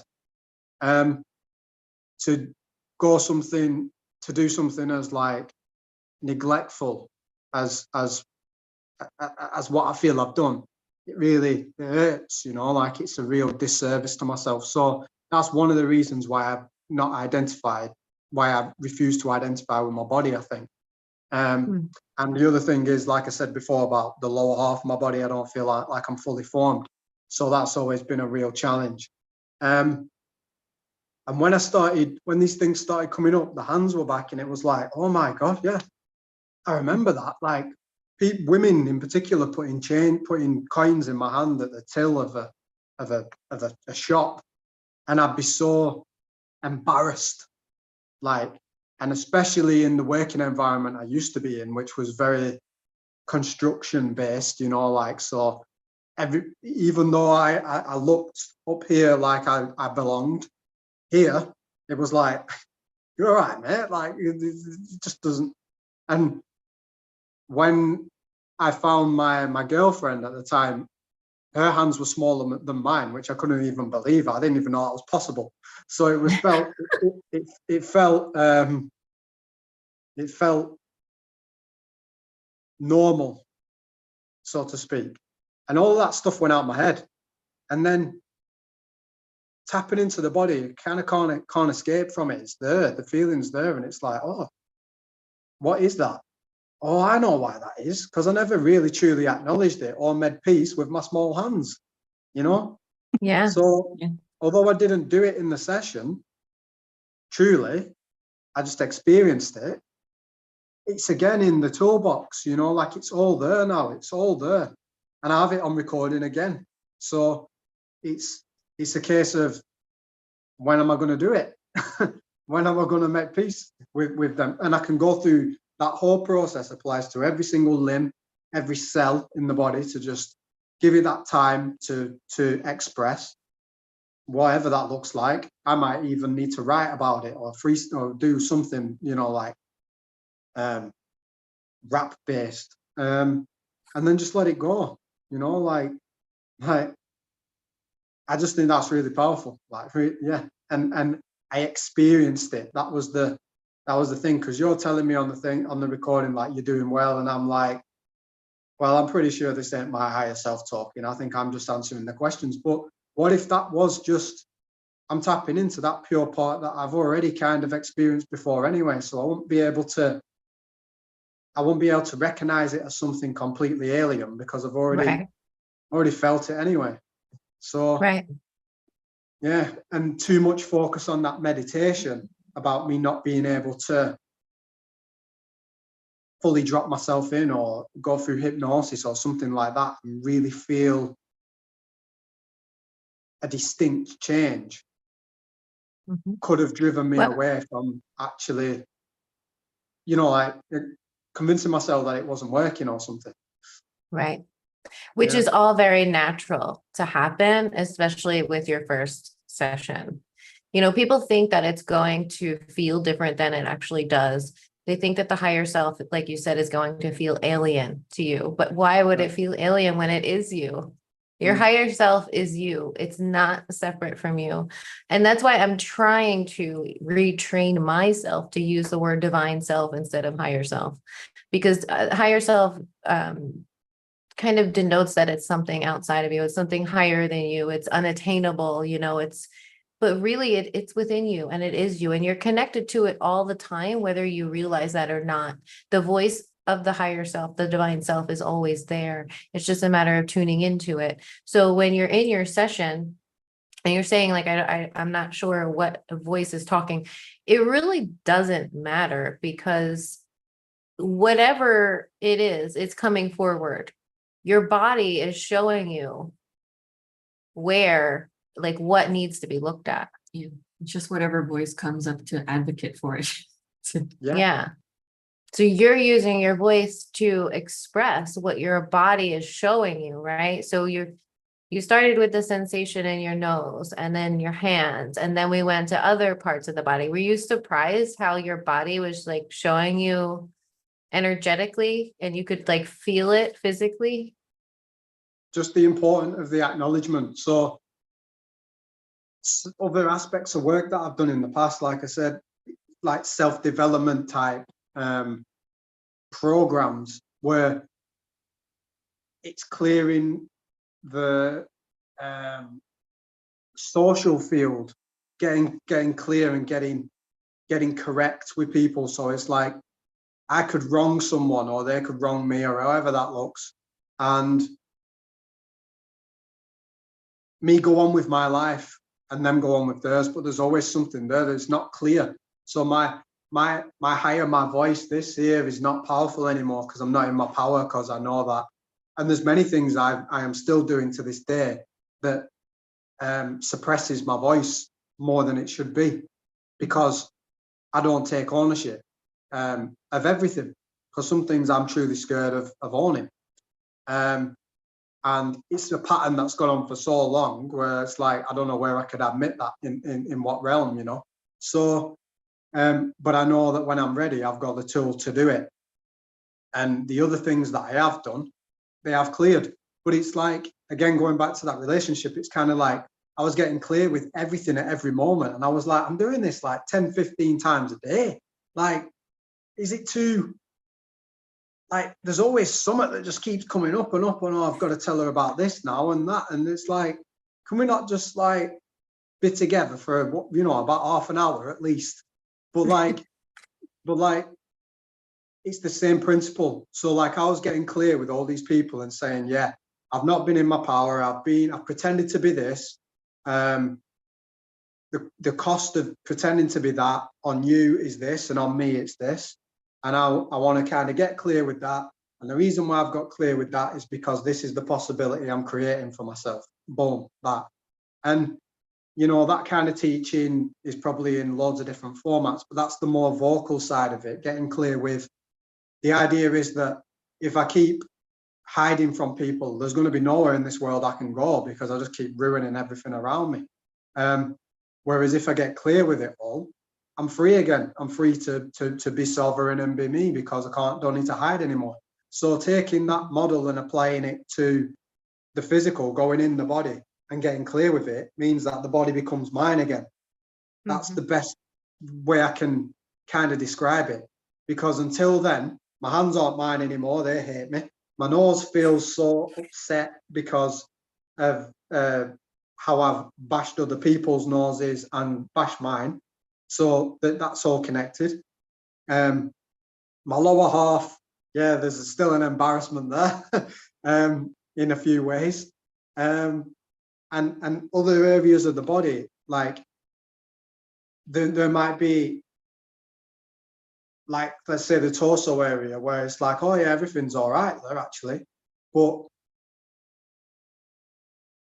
by kind of saying that's all right and the rest of it's not, is probably upsetting the torso as well. And that probably doesn't want to be friends with me. So it's kind of like, right, you're not really in your body anymore because your body doesn't feel accepted. So yeah, I guess I've just clarified it there. But for me, that just really, and I'm so glad I'll have this on recording as well, because this for me is, without that first bit of like teaching or work, outer work, and it is inner work as well, you know, a program or whatever, I wouldn't understand this. I don't think I'd understand it the way I do. So it's so powerful, yeah, because it's like, right, I can make peace with my body, and by doing that, maybe I'll be able to make peace with, like, with the relationship thing. For me, it kind of goes back to finding, if I'm doing all this hard work and that person's not, like if I'm keeping my body, you know, in good condition as much as I can and they're not, then I feel that that's a disservice to me, that they're not doing it for themselves, but also for me. Like it's really weird. So it's like, I don't know how I could come to terms and peace with somebody that's not doing the work as well. If I could just be like, oh yeah, it's fine, you know, because I feel like I'm doing that for them as well as me. I don't know. I just think that, like, the more I do it for me, like what we said before, change yourself and then the outer changes. But I tried in the past, my kind of approach has just been support everything I can around me, because it's so much easier than to look at me anyway. Like I'd rather help that person a million times over, because I know what they need, or this thinks it does anyway. And it's like, nah, the only real fight and difficulty is trying to sort myself out. And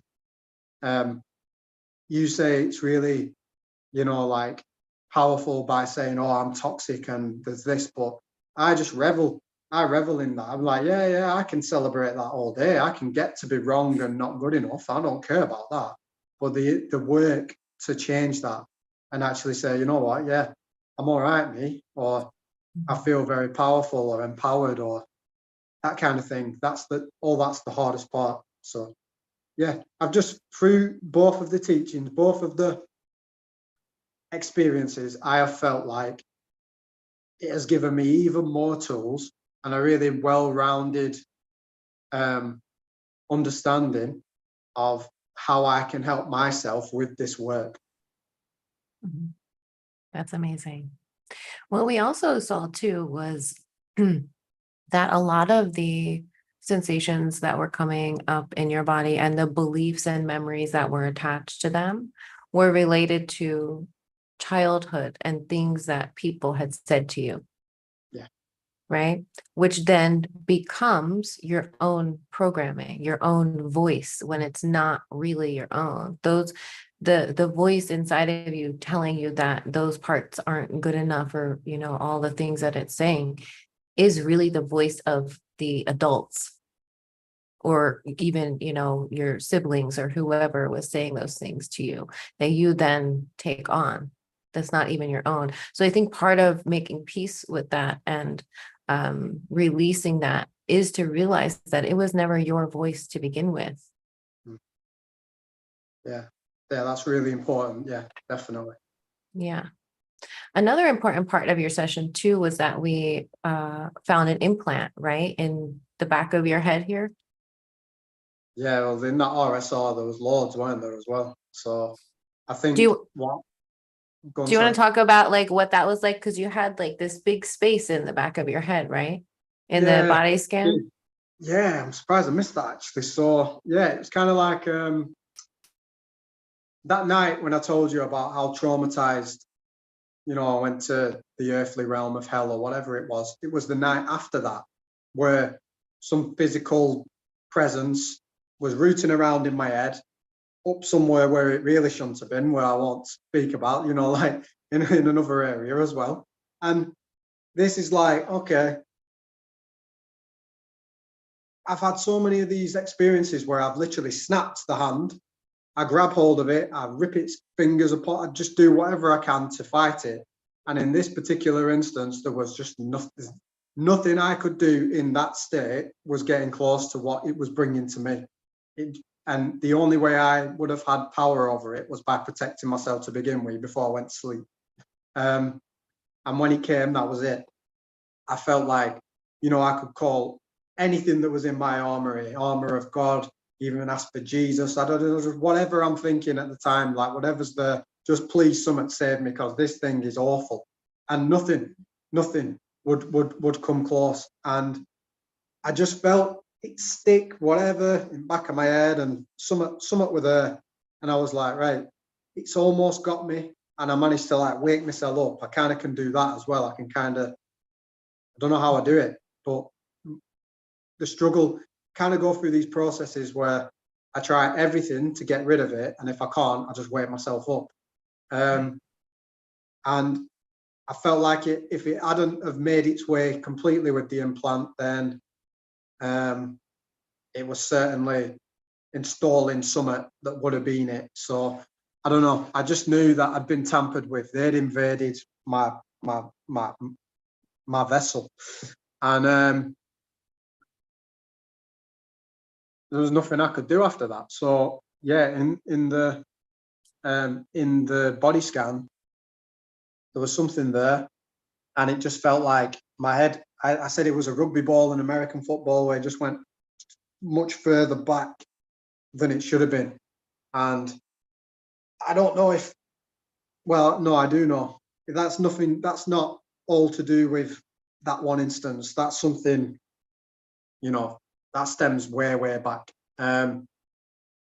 Again, in Spain, I had a really traumatic fall and smashed the back of my head as well on that fall.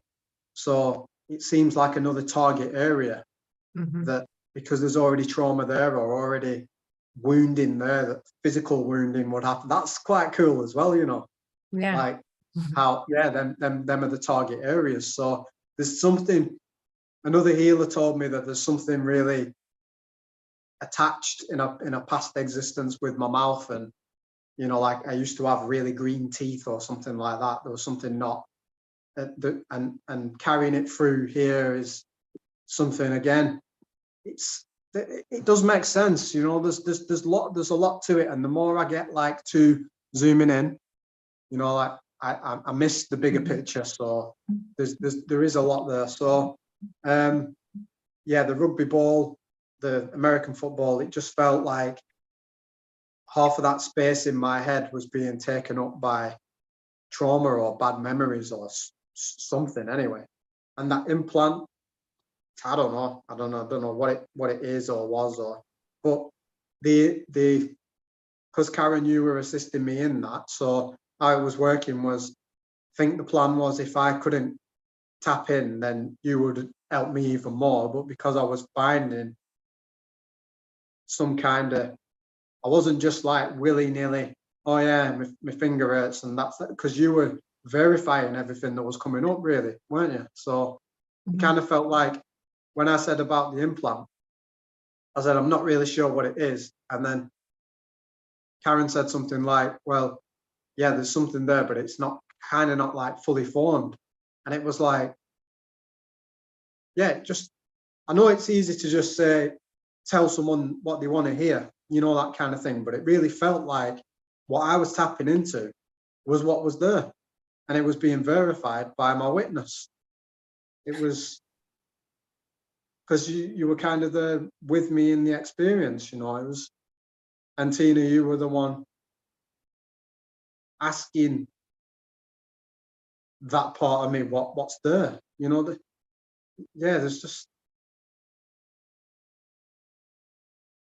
there must be something. If I'm tuning into those things that are really standing out, that in the physical, only when I talk about it is there any kind of resemblance of them sensations, but in the physical, that none of that's ever there. So yeah, there's just something. Right.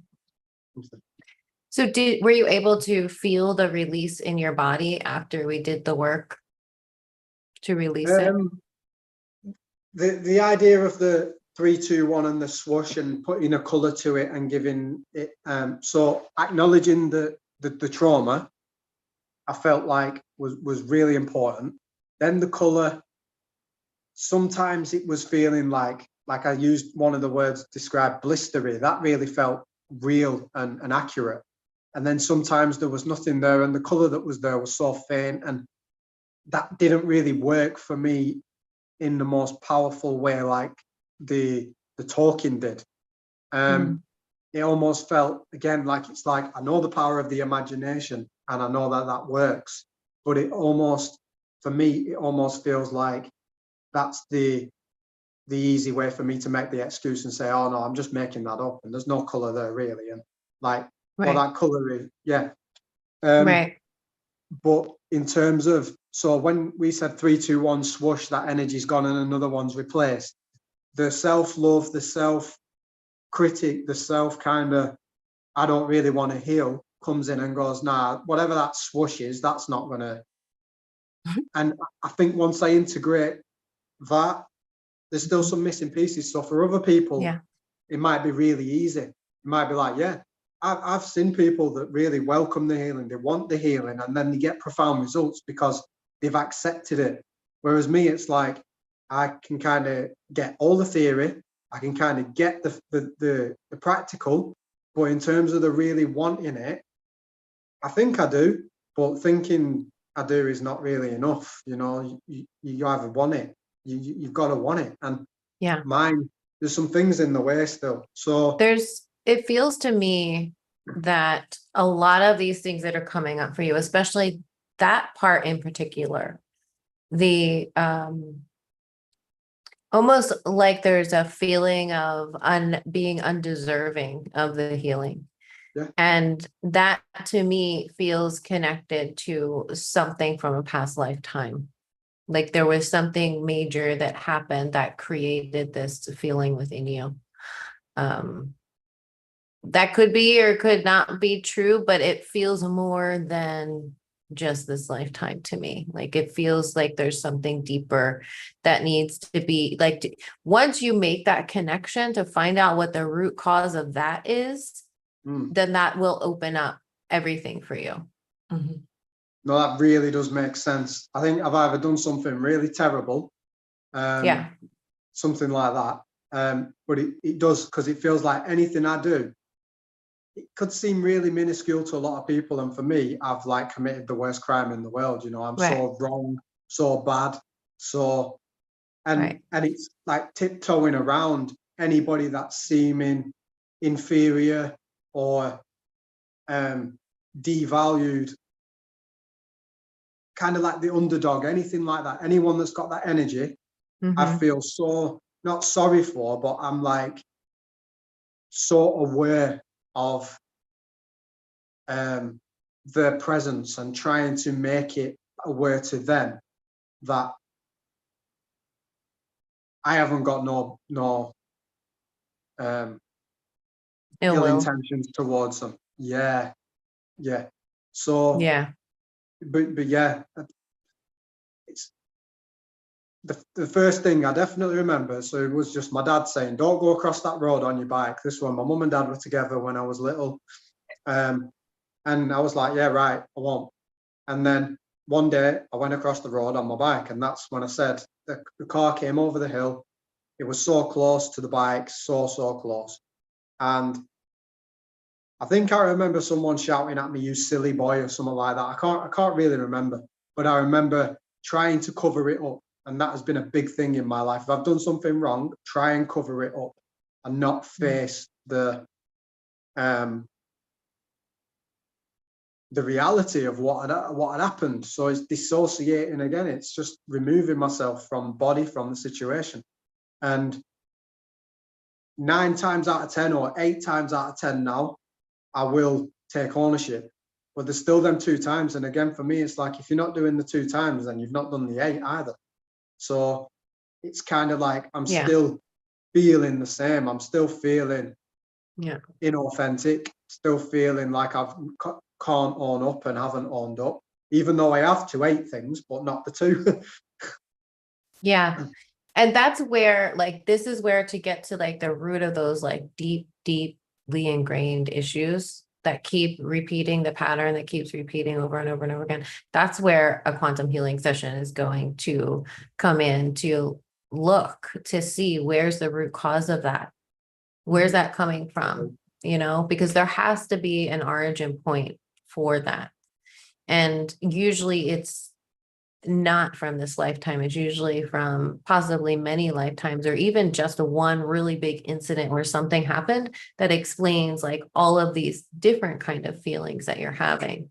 So once you get in there and look at that, validate that, just like you were doing in the body scan sessions, like looking at it, validating it, confirming it, asking the questions, learning as much about it as you can.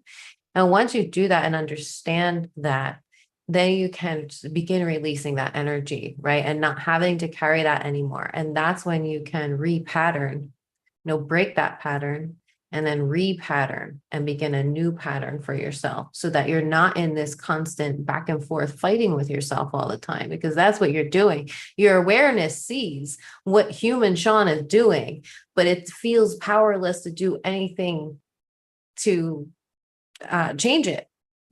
Because human Sean's so powerful in all of his beliefs and thoughts and feelings, right? So, yeah. So we need to put more energy into that awareness to the higher part of you. But even with that, like, we have to get to the core, the core of what's happening here. That deep underlying, like, feeling undeserving of the healing, like wanting it, but feeling undeserving. That's huge. And that's where the core is. Can't agree more. Yeah. and the kind of insight, again, that you're just giving there, that I've got on video.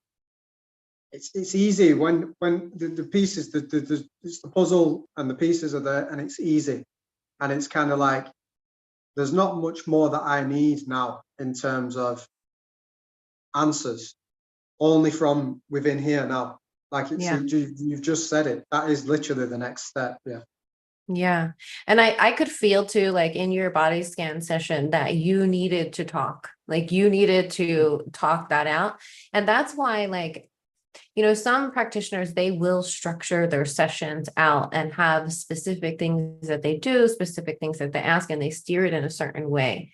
With our sessions, I really allow the client to guide us where we need to go. Because if you need to talk about these experiences and to release them, that's your method of release, your unique personal method of release.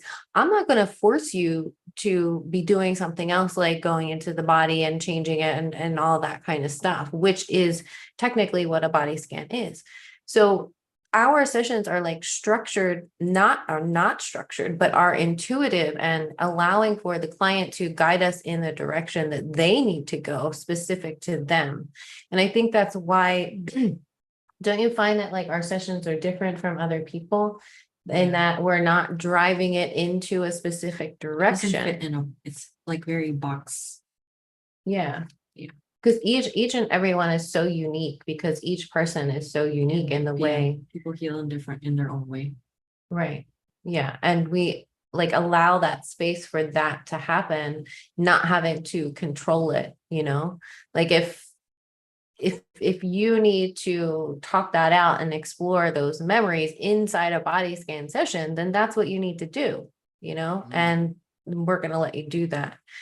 So I think that's important to say too. Everyone processes differently. And, you know, we're not going to force you into anything in a body scan session, or any session, but allow the only one that's really structured is RSR. That's definitely very structured because we have shit to get done. But like the exploration kind of sessions, the body scan and the quantum healing sessions are open to allowing your consciousness to be the guide to show us what exactly it is that you need.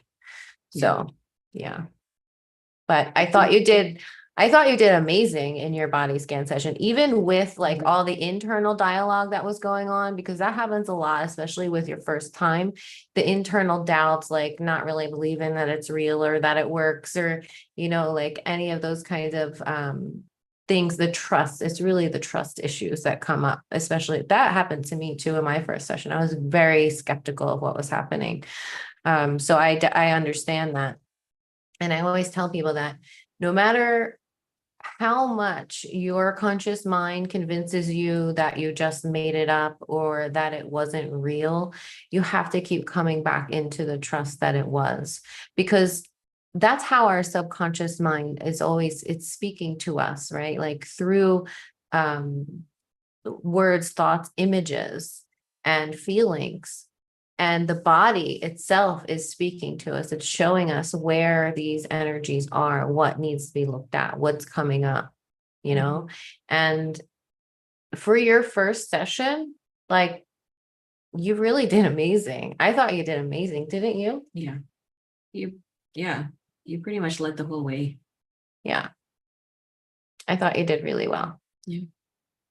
Thank you. I think I struggled even during the meditation, because there was one point where you said, just feel into it. What's the temperature like? What's the surroundings like?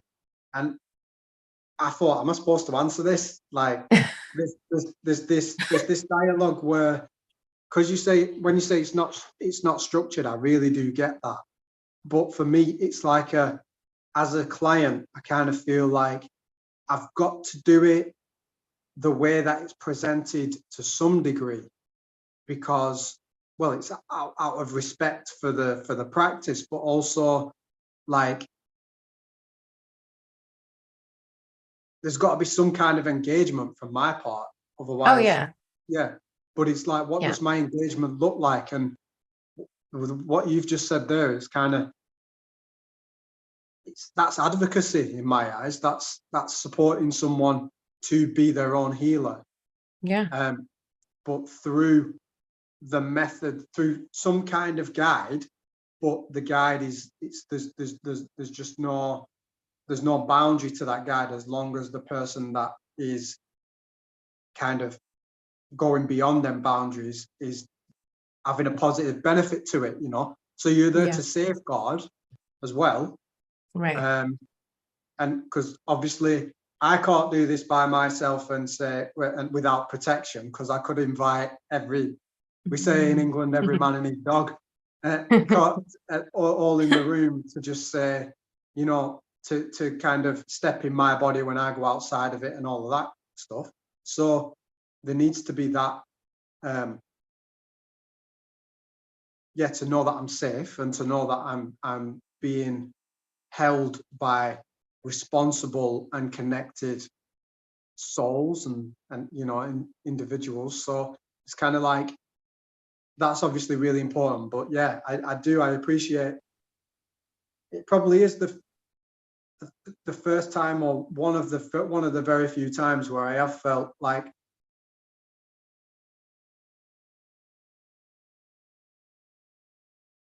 what I have kind of uncovered is on its way to my own healing. And you think that that's worthy enough to go with, rather than like, no, we're not doing that, you know, or that kind of thing. But for me, as a client, it's more, am I doing it right? And again, that's just in me. That's like, do I speak now or shall I shut up? And especially at the end, because I'm like, right, I've been on this for way too long. And even now it's coming in, because it's like, what do people really want from me? Because the last thing I want is people to go away and think, oh, thank God that's over. You know? No, we actually enjoy spending time with you, Sean. But we do have to wrap it up soon. Yeah, it's been over like 2.5 hours now, I think we're going on. So, but I think we covered like pretty much everything that we wanted to talk about. Is there anything else that you feel is important that you want to share?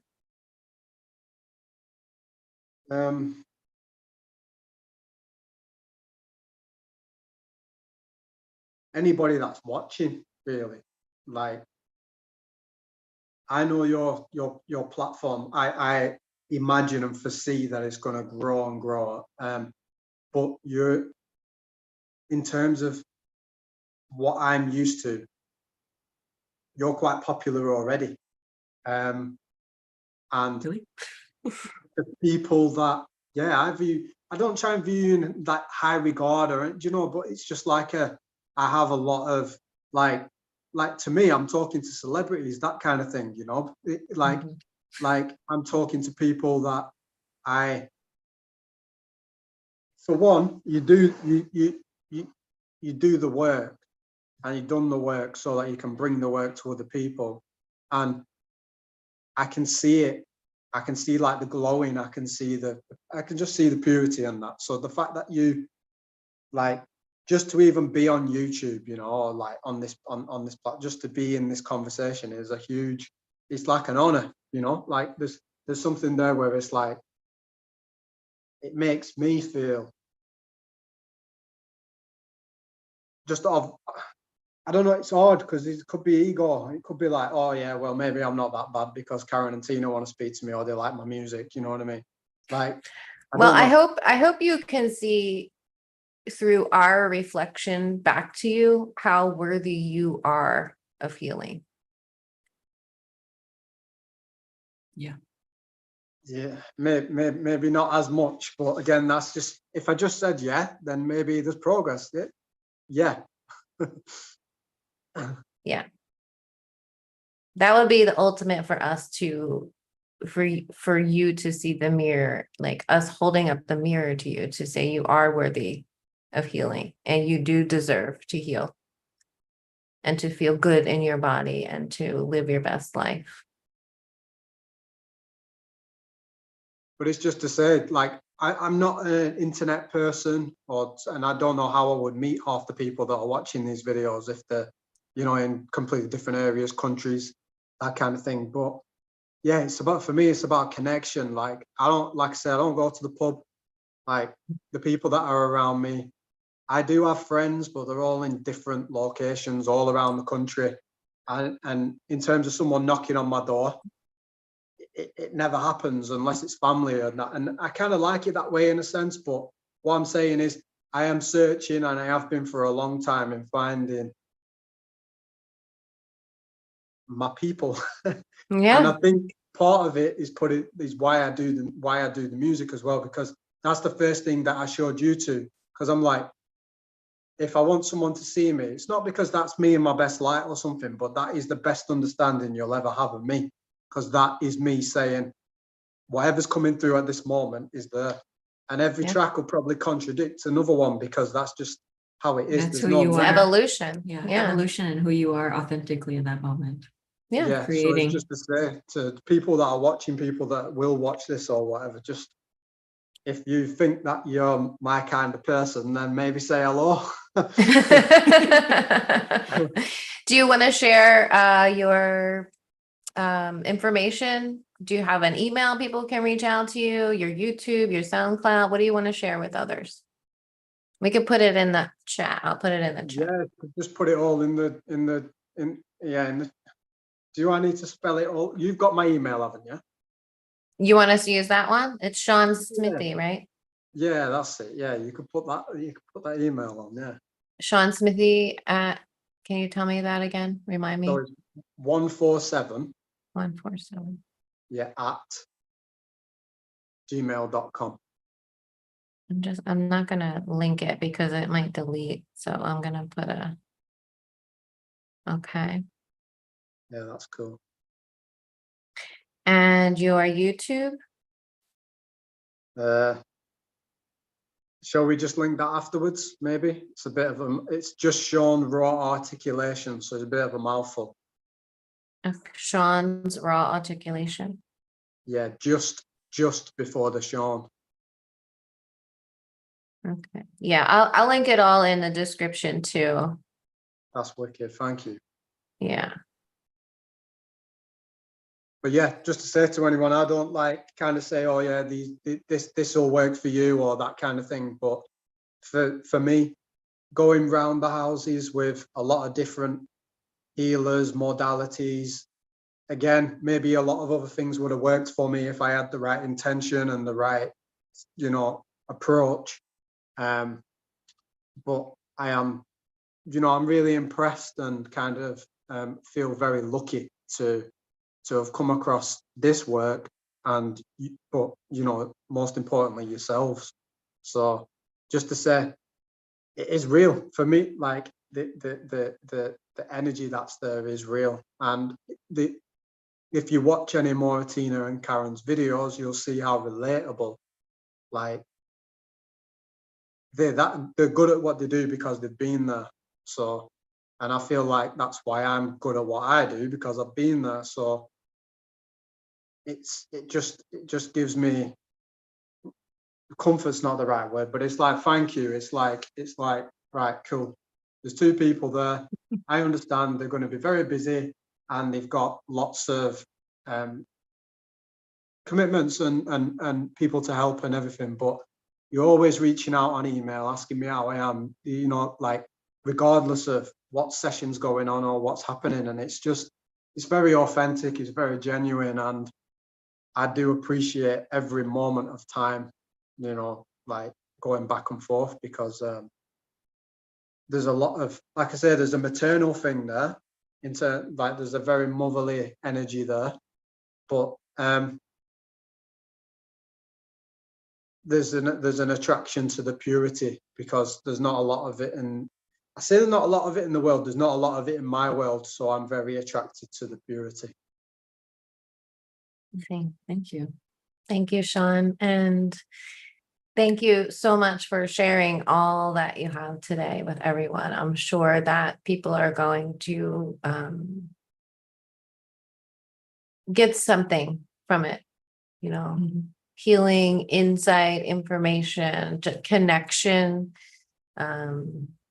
So yeah, thank you for everything that you've shared and your experiences, your work with us, like all of it. We really, really, really appreciate you. And thanks so much for coming on. I'm going to end the video, but just hang on and we'll chat for a minute afterwards. Okay. Thank you, Tena. Thank you, Karen.